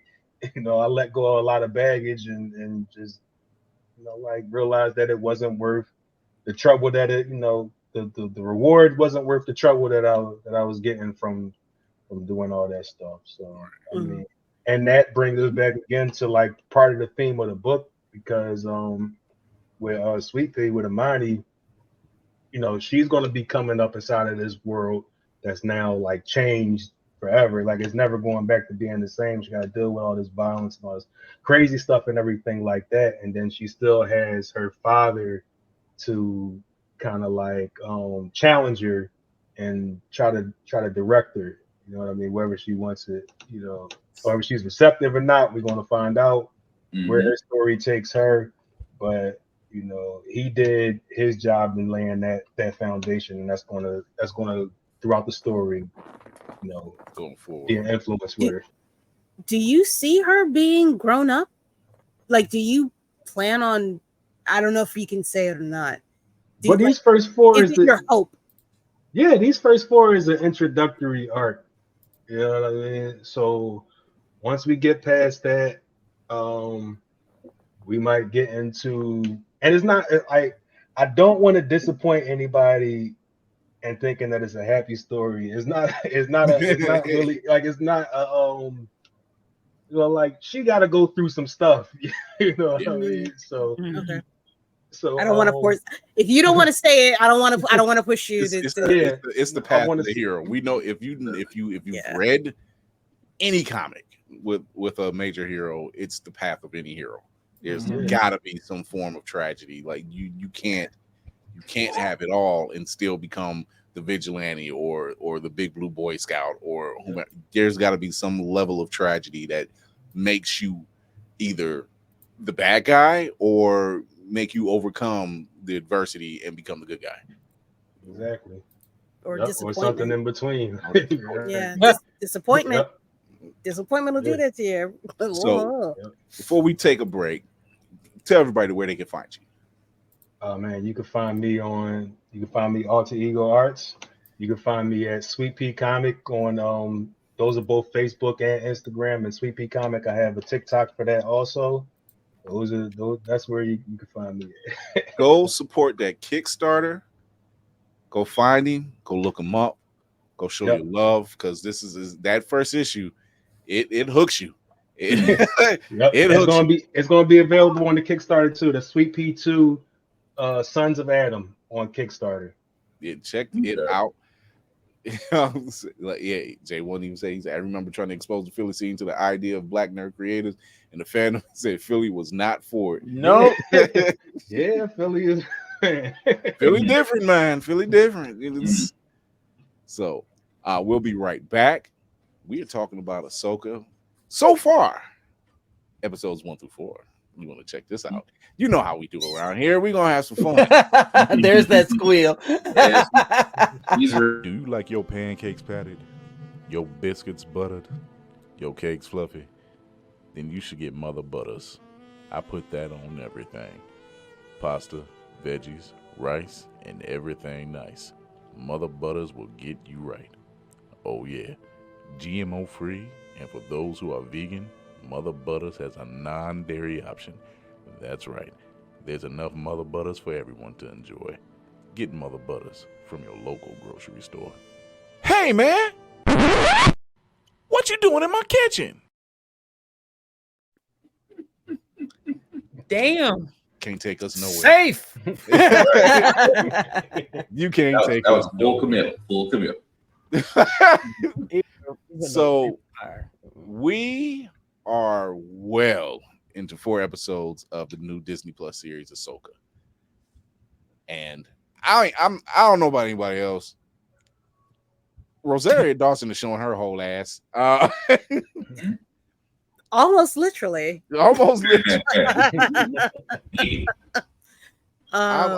digging this. I ever since her appearance on The Mandalorian, which was a fantastic showing because that got people going. Like, if The Mandalorian wasn't enough, now you're starting to bring Star Wars Rebels characters into the play. Mm-hmm. And now they're losing their minds. So Jay says, what was that? What that you say? So if you're a fan of Star Wars Rebels, this is almost like a Star Wars Rebels season. What is it? Season 5. 5, yeah. Damn near. It's damn near. You did not miss a beat. My goodness. It's damn near season 5 of Star Wars Rebels, and we're picking up the story of Ahsoka Tano. Oh, when it's confirmed 5 by Mr. Filoni himself. I'm Oh, sorry. look at that. It's confirmed. The man is doing the Lord's work. I swear to God. May the Lord keep him. That's a fact. The way they ended Rebels was a crime. See, this is why I had to go back and go watch Rebels. I was trying to binge watch. Thank you for watching me this far, all the way to season 5. So that's why I was like, okay, I there were some parts of Ahsoka I didn't really catch. I had to go back and watch. I'm like, I get it now. So, so it's funny. Here's the goddess here. She looks amazing. Matter of fact, she trained to be ambidextrous to fight her scenes. Wow. It's not easy. Let me tell you. I have tried. I've got my kendo sticks right here. Let me let you know. You say that left hand just do everything. Okay. No, it's weird. It's weird. My left hand is better than my right. Really? Because you probably use your right more than anything else. So you're right hand dominant. Yeah, if you right hand dominant, the left tends to have a little more finesse because you don't use it as much. No. Stick around. We won't spoil it for the last two. No. We don't do that. We don't do that here. We don't do that. We do reviews. We like what we're seeing. Yeah. Stick around, have some fun, join in the conversation. You know we like you here. No, keep you behind right there in that seat, ma'am. Miss Nicole, please. Yeah, she goes to the government now. He said, take my strong hand. Take my strong hand. Strong hand. My strong hand. But You like know- that Navy. you know what What- it is? It's also cello because I should not be able to do this the way that Kira's a villain. This is why I love her on the squad. I mean, you fill it with the strings. Makes sense. I could do it with two of them. How about that? Well, no, it's like What's the difference? At this point, you'll be doing water signs. Oh, all right, fine, lady. Shit. No, I'm just asking. Wow. I do mine. The fingers that sound like they're like a bowl of cereal. Okay. I've never played cello, but I can You do don't that. have you ain't gonna have to do something jutsu Okay. over at my house. I'm good. Some people can't do it. I guess. I'm They girl melanated, magic, that's black why. people I can't- magic. I can't do it. that's They good. melanated. I'm I'm good go with all it. the way. It's all good with it. We are family by fingers. Yeah, That's and why probably Miles by is the islands. best Spider-Man, okay? Because we can do that. Oh, yeah. Let's go. He is stronger than Peter, by the way. Better That is hair also too. true. So we are literally picking up Ahsoka Tano as we know when she left off Rebels. It left her story in limbo, pretty much. We know that the Star Wars Rebels line, it pretty much was the filler of Anakin's story, and there was some other backstory characters that told some stuff. But yeah, like you said, Lainey, it was a cry, and Favreau and Filoni are fixing that. Praise thee. Fans lost it when they seen her on Mandalorian, and they seen how well she was handling herself. Yo, when I seen those blades, all I could say was like, "Shit, we here now. We here now." It's like, it's like the Chappelle skit. Stedman, and don't you fuck this up for me. But I like what they're doing, their episode, obviously, and I don't get what is going on. Every fan base has their toxic, whatever you want to call it. Them I niggas find over it- there. Not all of them. Not all of them. Not all. Not all. Oh, there's a few. I wish the Phantom for Space 1999 would grow some balls. I said what I said. There seems to be this thing where, and we are part of it too, where we make these theories and we get disappointed. But we're that part of that group that, yeah, we make the theory, we might get disappointed, but we don't make it a thing. We don't say, "Oh, I'm never going to watch the show again," or "I hate what they're." I'm like, no, Star Wars has evolved as it's supposed to.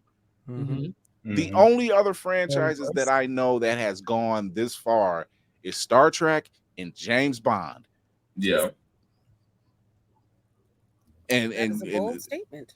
Hey, Statement. It's a true statement. it's a true statement. It's just like, and those are without And any in Buffy's coming up, and there's no question that yes, there's some things that's happened in those franchises that we don't like, or it fell flat on its face.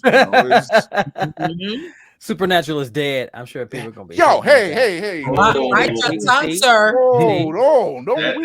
I will respect the beer, but bite your tongue, sir. Winchester the fact slander that I over said here. that, no, it didn't well. Now the fact that I said that, and I am a Supernatural fan, and watching y'all just come out y'all's cages and just bare your fangs. We like, hey, slow down. We don't do any Winchester slander over here. I slept with all 15 seasons. Wait, say what? I slept with all 15 seasons. I was gonna say, so are you one of those Supernatural fans, David, that said the show should have ended at season 5? Okay, cool. You're not there. I'm There's two types of fans. I had to ask that question. I'm glad it didn't, but I kind of am because like the first 5 seasons slapped so hard. They did. I think the series overall, it was brilliant in its concept. Season 3 was the best to me. But like all shows, it starts to show its age over time. Oh yeah. They're on the Supernatural. Before we get to Ahsoka, the only hang up what I had with Supernatural was that final season. I know why, because it was pandemic problems. I get it. You know, they were dealing with stuff.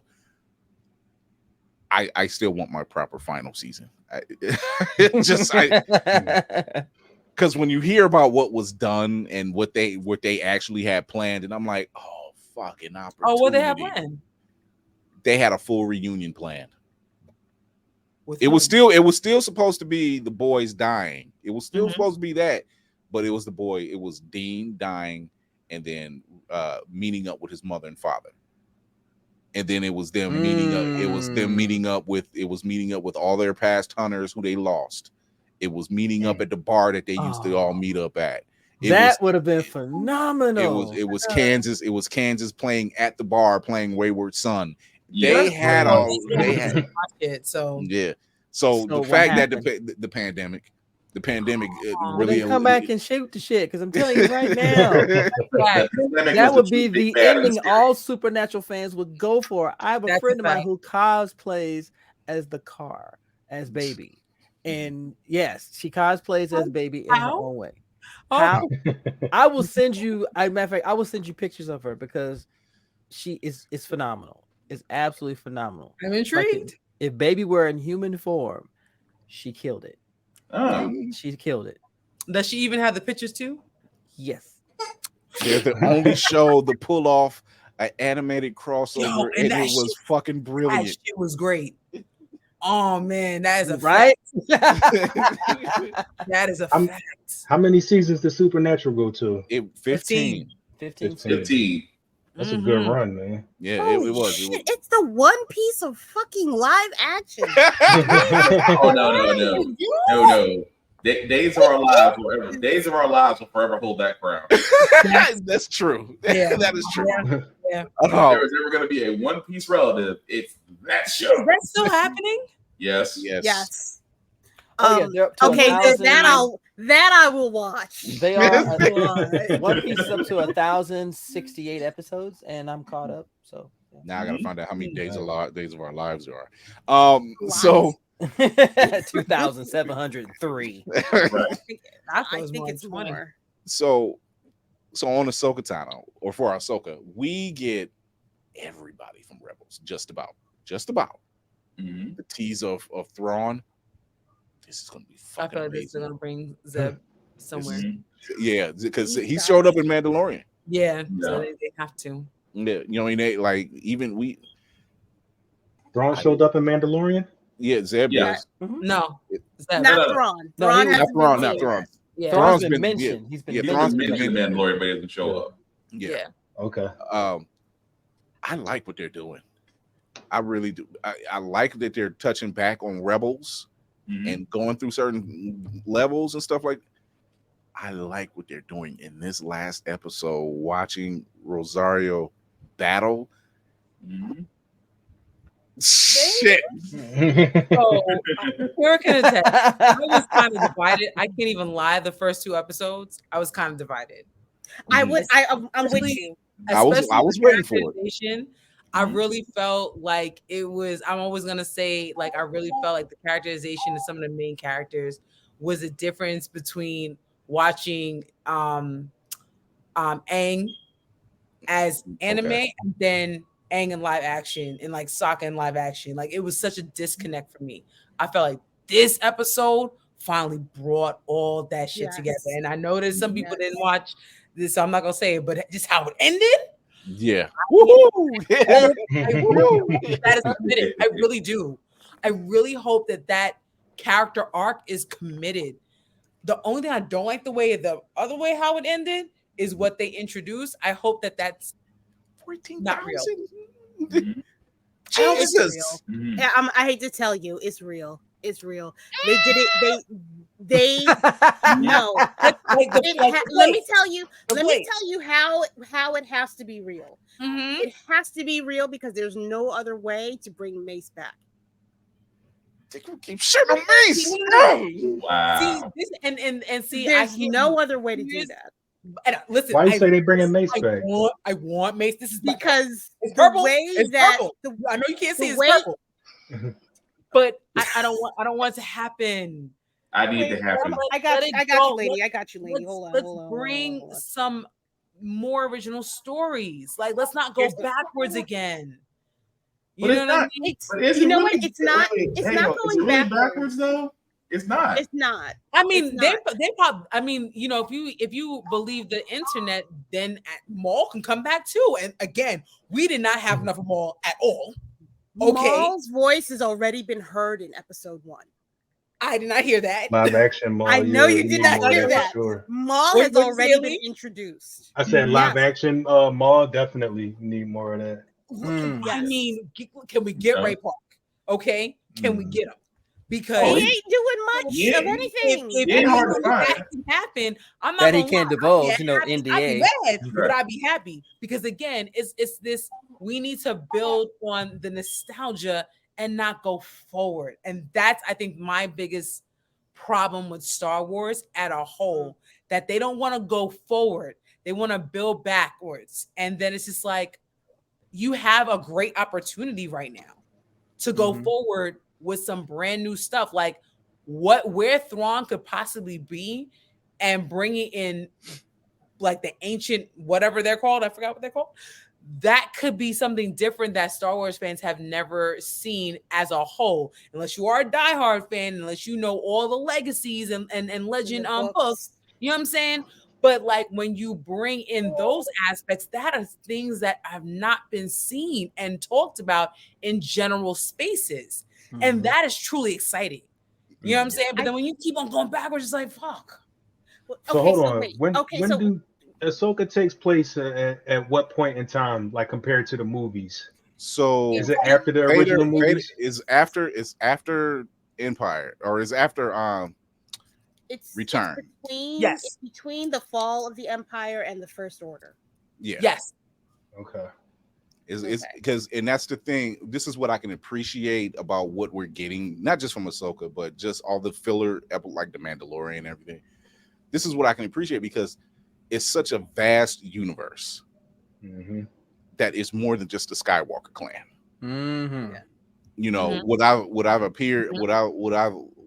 the Skywalker clan storyline to end differently? Of course, but you know, I don't have no control of that. But I'm glad that we're getting other characters to talk about and kind of introduce in backdoor ways to say, hey, while that was going on over here, this was going on over here. And we can build off of that, and we can move forward and have other legacy characters involved. And you know, I'm like, I'm sorry, but if you thought Vader was something, now we got Moff Gideon, and it's like it's Esposito, for Christ's sake. Like, You have something I want. and he's extremely excited playing that role. You know, and that's just in the Mandalorian. So when you see even the line that Hera gives, you know, once a rebel, always a rebel. And I'm just like, you goddamn right. You know?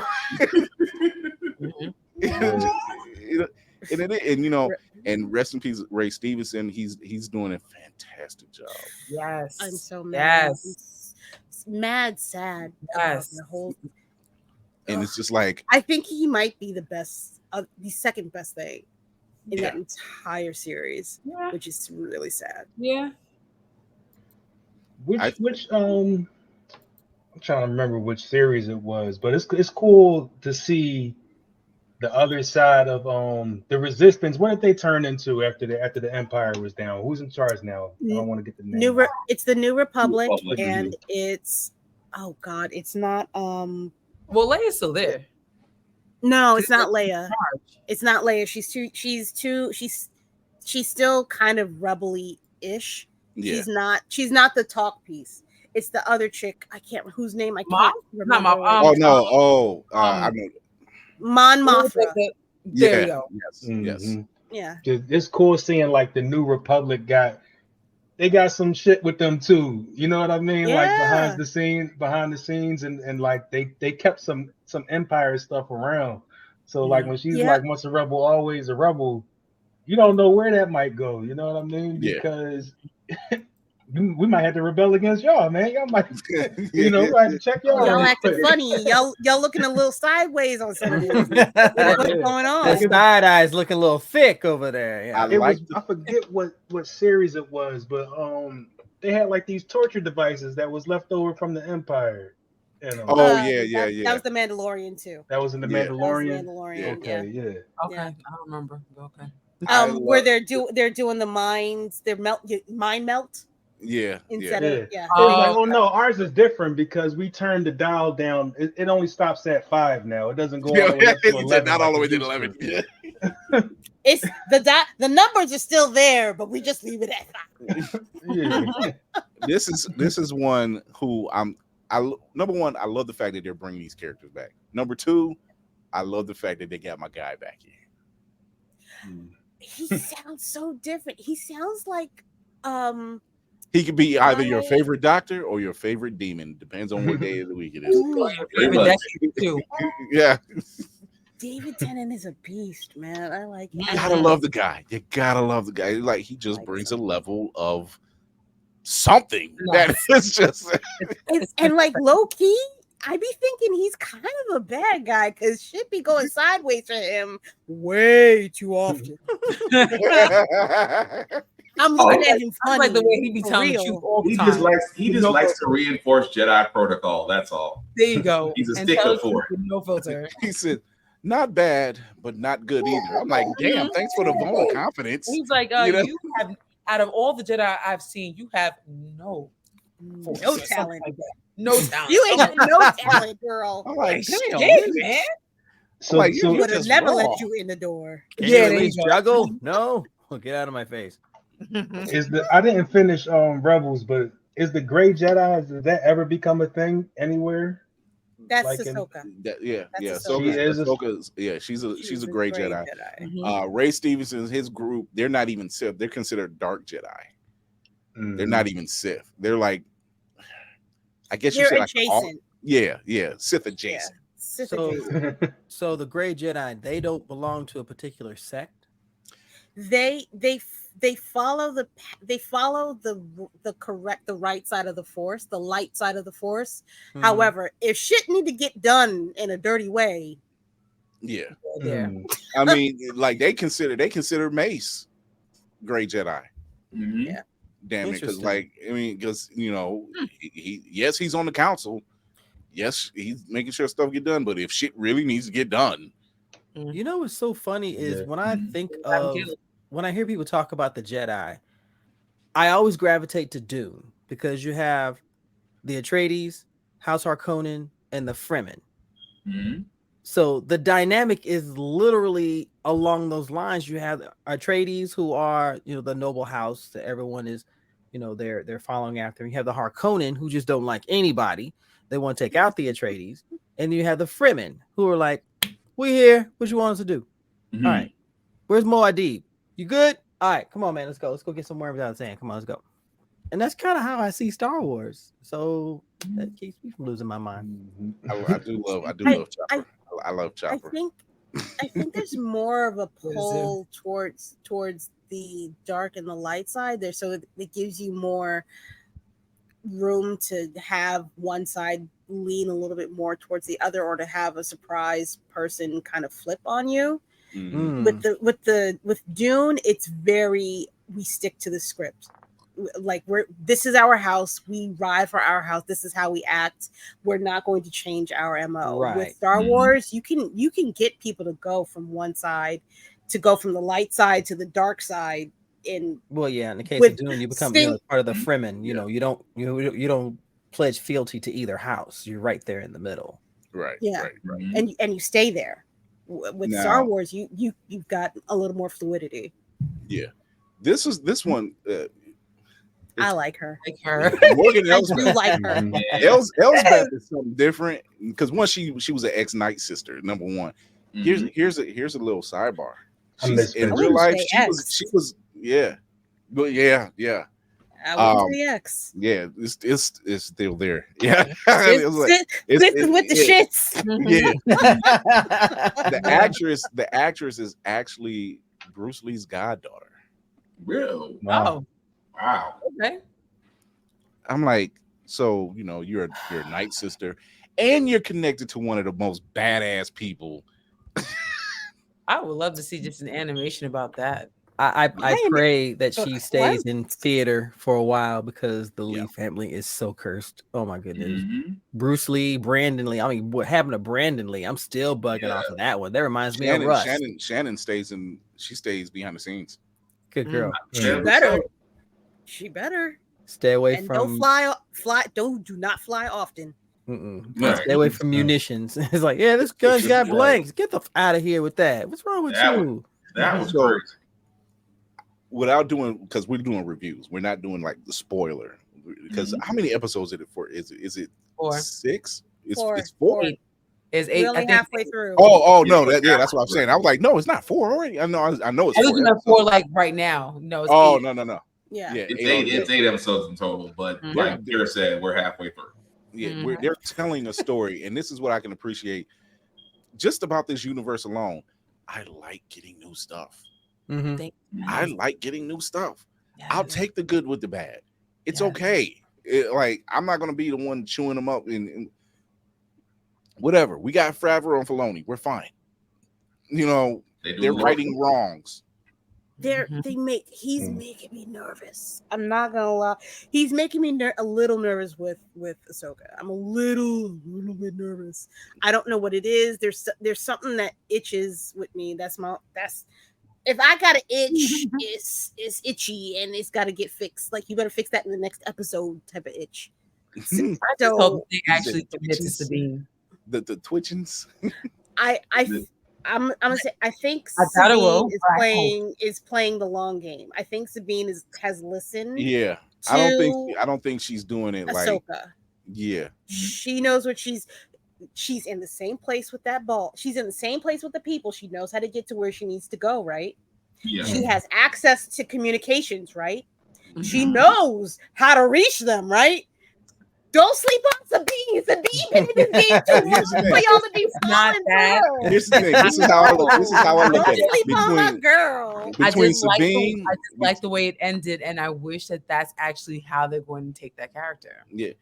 Between Sabine, Hera, and Ahsoka, I'm like, Hera already said, I'm the general. I'm going to be disobeying orders. Just so you know, that's what we do. I run the show. What are you talking about? You can't. And I'm sitting back watching it like, no, don't sleep on these sisters. Like, oh, absolutely. They're in sync.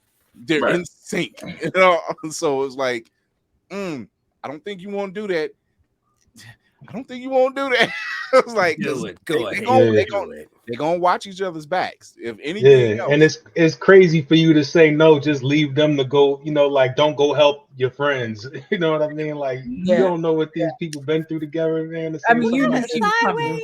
You knew she was coming. She broke him. She was like, she was like, yeah, and the council said no, so we won't be coming. And she was like, she'll be coming. I'm not gonna say anything.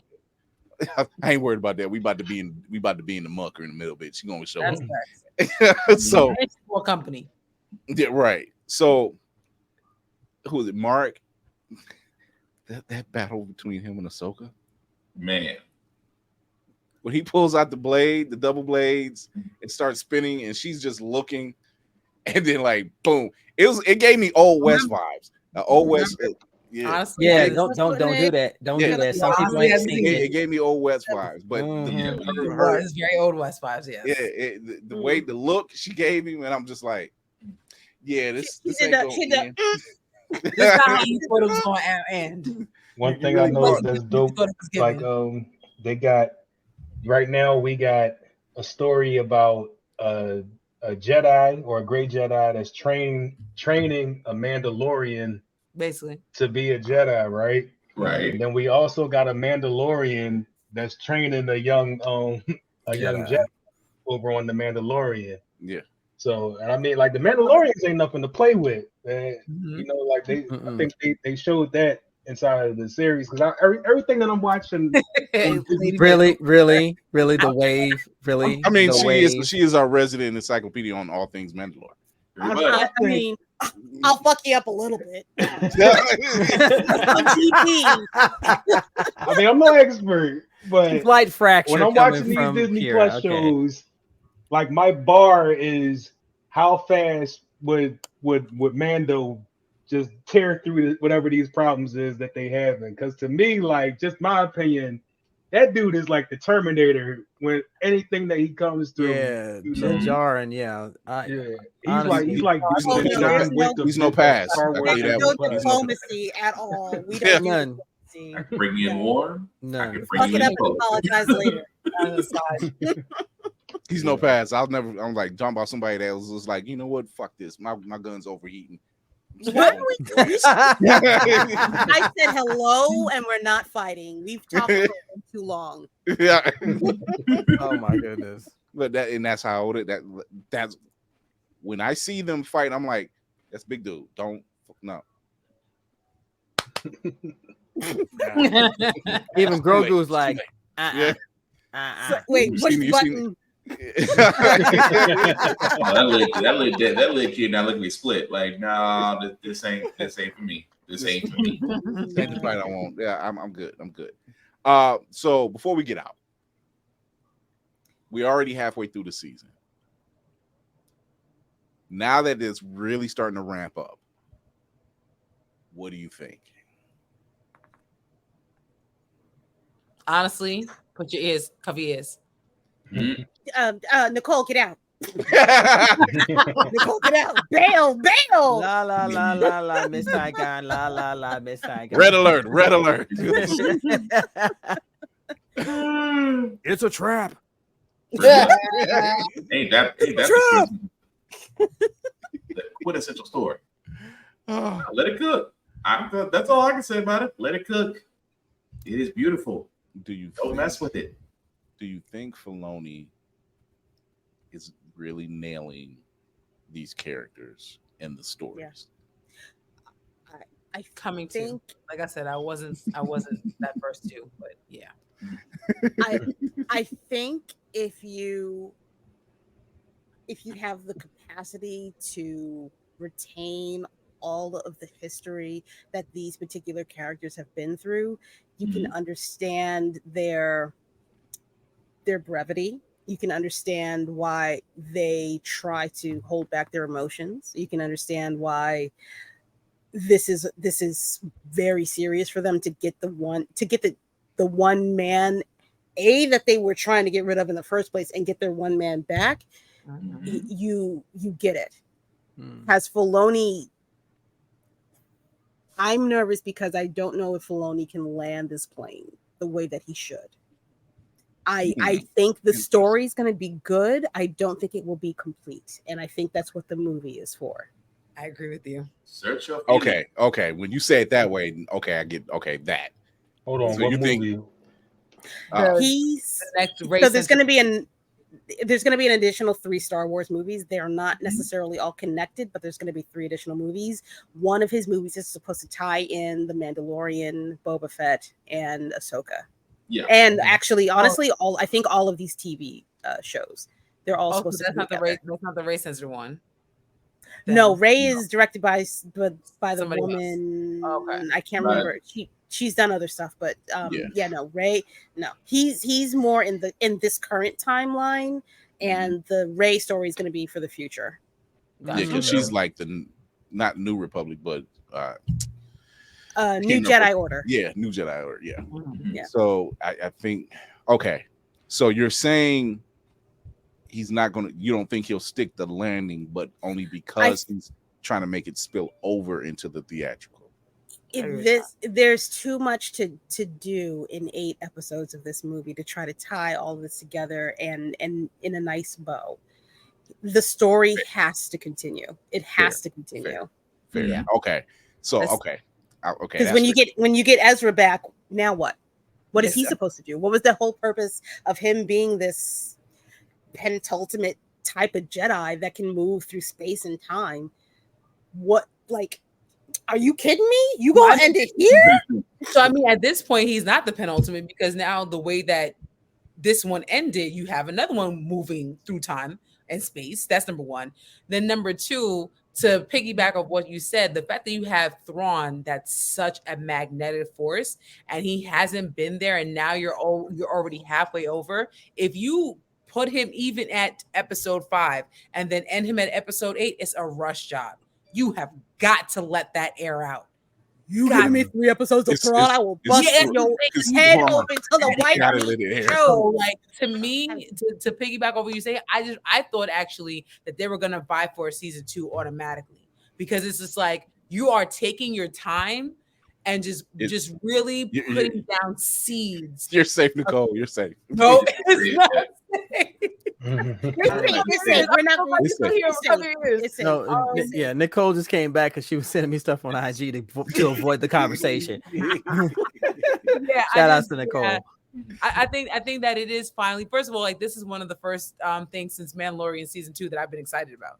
You know what I'm saying? Because like some of the other stuff that has happened, there have been high and lows about it, but as an overall thing, it's just like, whatever.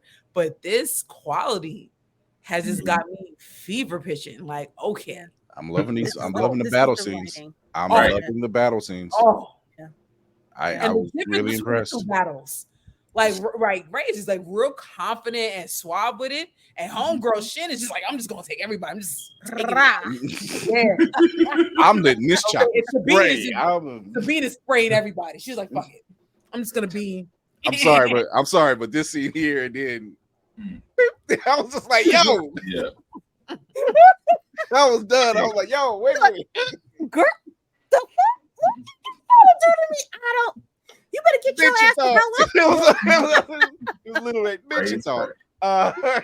So just as you know, like just a rookie or whatever, are we? So we got looking forward, right? Because there's stuff that comes next that's already out already, right? Mm-hmm.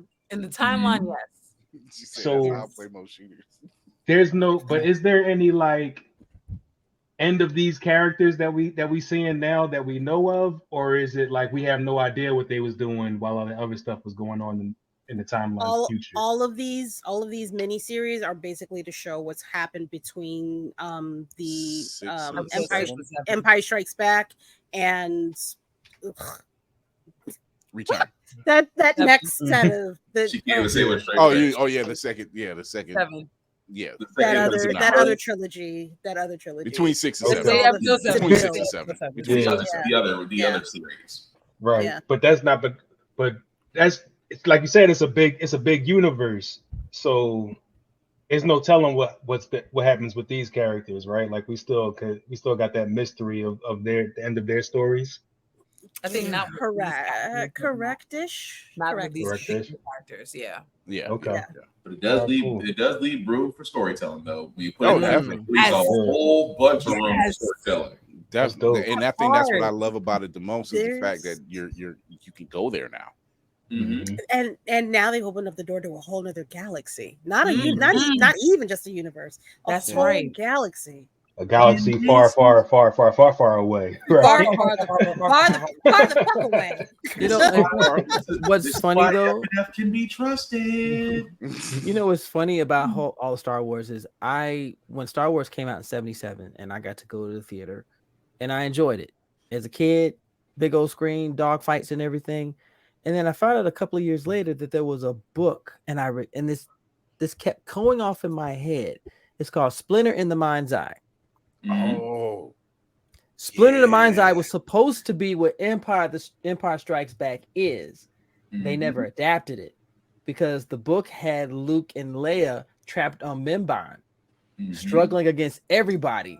So I was like, you had it right here. I remember the book. I'm literally in 6th grade going, oh, I got to read this book. And then my grandma said, no, baby, you ain't reading that, and just tossed it. So I never got to read the book, but when I got to read it later, I said, this is what Empire Strike was supposed to be. So I always question. We always wanted Leia in some form of battle. We always wanted Leia. Because she was that. She was her before Ahsoka was her. She was her. She's supposed to be Ahsoka. She's supposed to be everything that Ahsoka is right now. But that book gave us that whole background. So I was always curious as to why did they go in that direction with Empire. Mind you, I don't have any complaints about Empire. But why not go with a source material that was written as a sequel to Star Wars? It's too forward thinking. Can't Right. have that one. You can't have that woman fighting against Yeah, the yeah, I know. Yeah. Doggone science fiction Trust fans. me, when we got the scene during that last trilogy of her training, of her in training, like they show her training, we were just like, That's what it was supposed to be. Yeah. The whole time. you know, Yeah. we The were whole looking for time. that. The whole time. The whole We got a family story about that first Star Wars movie. My uncle, they went to the premiere of it, and my uncle got freaked out so bad by the ship coming through the at the top of the screen. Mhm. He Oh, wow. screamed so like he was hysterical, man. They had the whole family had to leave the theater. Yo, Oh wow. Wow. what? Oh, that Star Destroyer coming off of chasing. Yeah, after- the Star yeah. Destroyer moving from the front of Just- like and we talking about like- that's the opening 5 seconds. The preview Yeah. just went on. They're already like, all right, we Right gotta to the go. ball. It scared the crap out of me He's though. like, I wasn't kidding. Yeah. Before Dolby was Dolby, you just had a lot of. It was loud, and You you just see had- it coming over. It's like They did not care about equilibrium in speakers in movie theaters. It was like break it to 11 and hope you still got hearing afterwards. he's not lying. That's how I did. That's how I was when I seen the Batman in like super duper fucking Dolby and surround. I'm just like, yo, hey, y'all cut that down. Shit, That's that's supposed to be this loud. That soundtrack had big. The car scene? I had to Yo, excuse myself. I love a good muscle car, but it revved up, and I'm like, hey, Woo! who kicked my chair? wait. Stop kicking my chair. You know, At like- least you didn't watch it in 4D. You didn't watch it in a 4DX where it's a whole ride. No. Imagine you're on 40. Imagine 40X and you're there for the car scene. Just you got pop. Ooh, and I'm thinking about all the knockarounds on that freeway. Jesus. So, Still happen. Oh no! How about life changing when Phantasm came out? Jesus. Saw it in the theater, and when he was in the mausoleum, and he was getting chased by that silver ball, and that Joker just came impaled. Mm-hmm. As soon as the drill came out, the theater got loud. All you hear is this drill sound. It was like really loud, and the sound of blood and everything. It's like this is why I'm ruined. I no longer see horror the same way. Montel was in the shower like, oh no. And my father, get out the damn shower. Daddy, I'm scared. Using up all my water. I'm sorry. Nightmare on Elm Street will always have that kill shot that'll always be in the back of my head. But I didn't trust the mattress for a little while after that. Yo! I didn't trust the mattress after a while. I messed myself up watching that when I was a kid. It's like, bye, Wow. Johnny Depp. You remember? See you Was later, it? Johnny. You know what? It wasn't Gremlins, You're talking about Critters. two mattress, what's the name? Critters. Oh my One God. and four. So Oh, I forgot about 4. Oh, that's exactly what Critters about? will never have you trust in the toilet. Yeah. Critters will never- You'll never trust a toilet in your life again if you I watch that literally movie. forgot I about will- that. Do I really gotta go? Man, them cinema theaters were just disrespectful in Indianapolis, though. They're just disrespectful. Everything was a speaker. Damn critters. Oh, I do want that gun. So before we get out of here, man, I want to thank our guest, Aleem Leggett of Alter Ego Arts. Go check out the Kickstarter. Go hit him up. Go show your support. That Sweet Pea and Purple Haze #2 and #1. Go get it. Go get them. Go get them. Go show your love. You're gonna love the story. You're gonna love the story because it actually is. It's one of a kind. It's one of a kind. So I want to thank Aleem for coming through, dude. This door is always open. Thank you. Always come through. We always got a plate waiting for you. We got to give him the BlurCon next year. Aleem, we got to get you the BlurCon next year. Yes. I'd love to be there, man. I'd love to be there. I seen somebody talking about J1Con too. I want to try to make it down to that. That's coming up soon. Yes. The beginning of November, we are going to be there. Okay. All right, man. I hope to see y'all there. So, Lady Mandalore, let them know where they can find you. Well, hello, my lovely people. Hello. You can find me, on the Instagram with the whole room full of blurred things right down there. Yeah. You can also find my lovely podcast on Sundays at 7 p.m. Eastern Standard Time, where I talk to, brand new creators, little known creators on my podcast. I like to prop them up and give them the platform that they deserve, despite the algorithm, because F the algorithm. And F the algorithm. F the algorithm. You can also find me on TikTok as Child of Mandalore, because I also have a podcast called Child of Mandalore, where I talk about the history of, yep, you guessed it, Mandalore. And that's basically it for right now. We should have some good big news next week. I didn't want to say big it. news. Yeah. Good big news. Good We big going places, bitches. We just got to get the ink to dry, but we be doing some. You're a fan. Taking too long. Oh my goodness. Get a box fan. Our very own Griot the Horror. She watches the horror movies, so you don't have to. I appreciate you, girl, because I'm a chicken. I ain't gonna lie. Yeah. I'm seeing none this weekend, so I'll check it out. Tell you how it is. But hey, I am Lady. I am one half of Geek by Heart. You can find me and my husband at Geek by Heart. We do trail reactions and we talk about movies. He is also doing weekly playthroughs of God of War 2018. So catch him there also on YouTube. Again, Geek by Heart. You can find us on Twitter. You can find us on Instagram. You can find us on TikTok. And you can find me at Bird's Eye View, where I talk about horror as well. So do what you love what you do. It is never too late to do those things. There it is. Talk to him, brother Montel. As you see, I got Ted Cord right here to help me out here, because he's the real Blue Beetle. Jesus. Ladies and gentlemen, boys and girls, blurs of all ages, good evening, good morning, good afternoon. Once again, it's your frosted bearded blurticorn here. You can find me on the X and Instagram under Navy Montel. You can find me on TikTok, Twitch, and YouTube under Rogue Catnip. I will be doing my videos in the next couple of weeks talking about San Diego and BlurCon. I am one half of the Blurticorn Speaks podcast. We're about to put another episode out because Miss Angie did see Ahsoka and we did review it. So she's going to talk about it, and I'm just going to go, ooh, ah. And the Color Commentary Wrestling Podcast will be coming back soon. We're just waiting on our leader, the man in charge, to get back where he needs to be, and we are continuing. Shout out to my brother Nix. Yes. Yes. Big things over at Do You Speak Geek. He's doing big things over there. He's joining us. Absolutely. And I am just trying to get back into the swing. I just started a new job, and I'm grateful, and I'm looking forward to it and everything. And yeah, just come on and check us out, because you have to stay nerdy, stay geeky, and stay sexy all the time.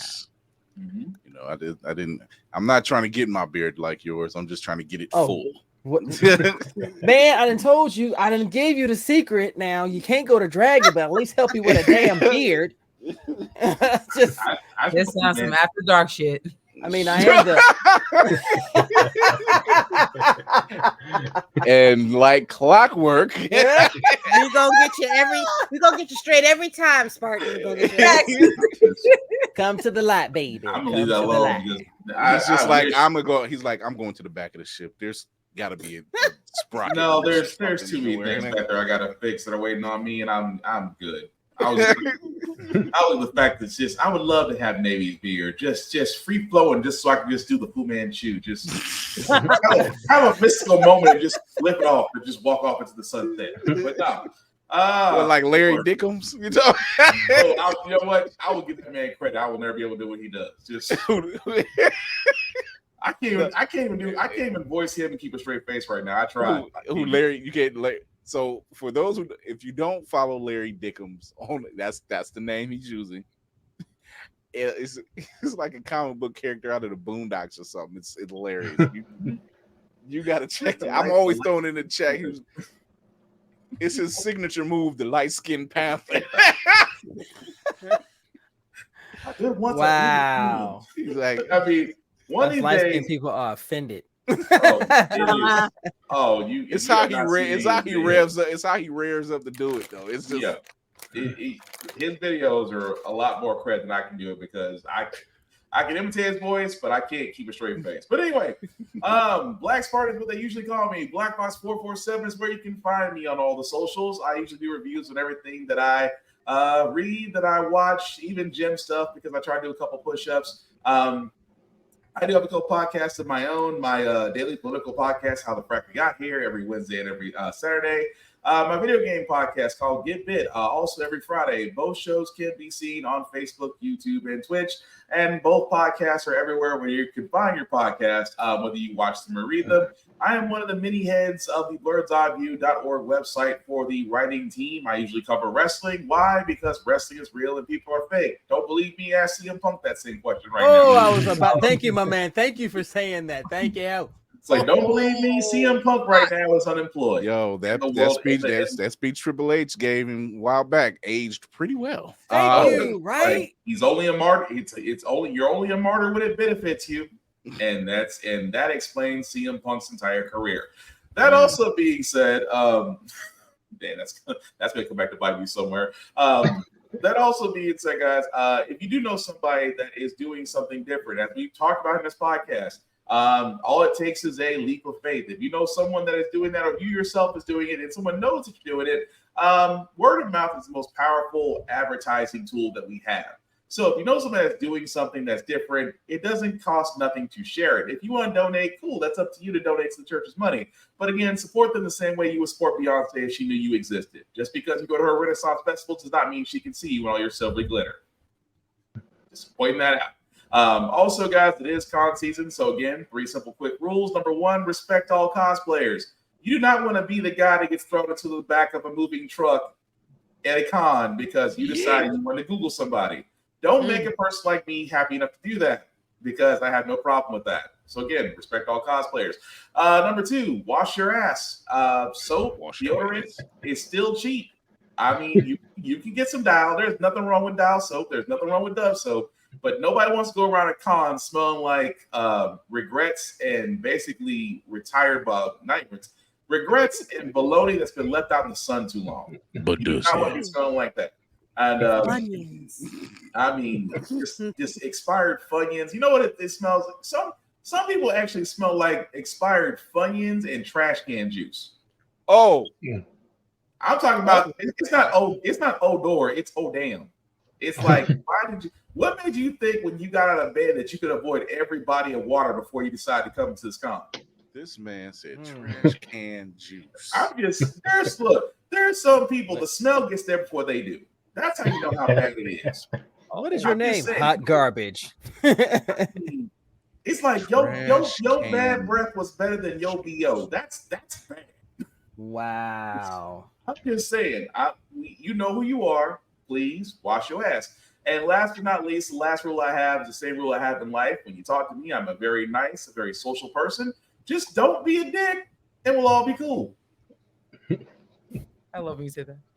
That's Laney's favorite line. Trash can juice. I want you to think on that one for trash can juice. Ain't nothing good ever come out of I mean, roadkill smells better than some people. I'm just saying. Especially when you go into the gym, some people be putting on perfume on top of roadkill. Like, sir, you could put Dior on shit and you can still smell shit. That's all I'm saying.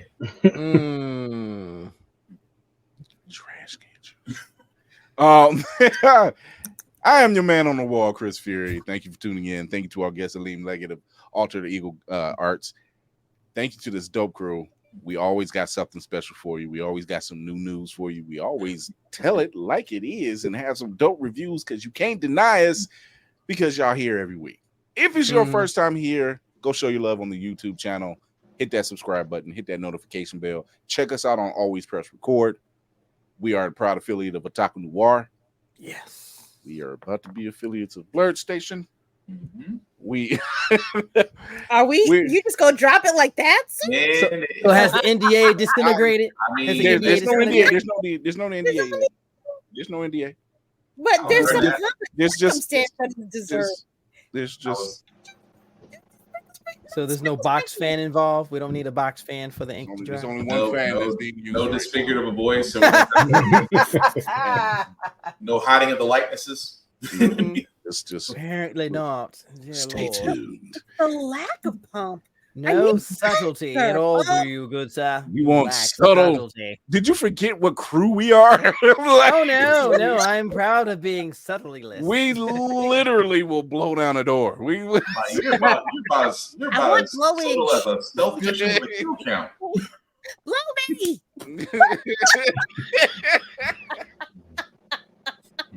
I want blowage. We're like, when I say we're like the Firefly crew, we're just black. It was like, Yeah. we're that crew. He gave me my position last week. I was like, all right, hell yeah. Okay. we do our thing, and you know we do our thing. So, but yeah, tune in every Tuesday at 8:30 p.m. Eastern. Facebook, YouTube, Twitch. Same Thursdays at 9. Same channels. Check us out on the IG. I don't flip that channel. Yeah, here we go. Here it is. It's your Blur's Eye View. computer. There it is. Blur's Eye View. I didn't even know I switched it. I was going through the comments. Go to Blur's Eye View and you'll find a link tree in the bio to tell you everywhere you can find us, because guess what? You can listen to us everywhere. You can see us everywhere. We everywhere. We out here. We are beyond the four walls that you see around us. Coming to a con near you. I want to thank our guest once again, Aleem Leggett. Go show your love on that support on that Kickstarter that he's got going up. That is a great read. Go check him out and show your love. We need more indie comics just like this. Man, always a great episode. Mm-hmm. I hope everybody had fun. Definitely. Remember to educate yourself in others, entertain yourself in others, and most of all, encourage yourself in others. And with that, we are out of here.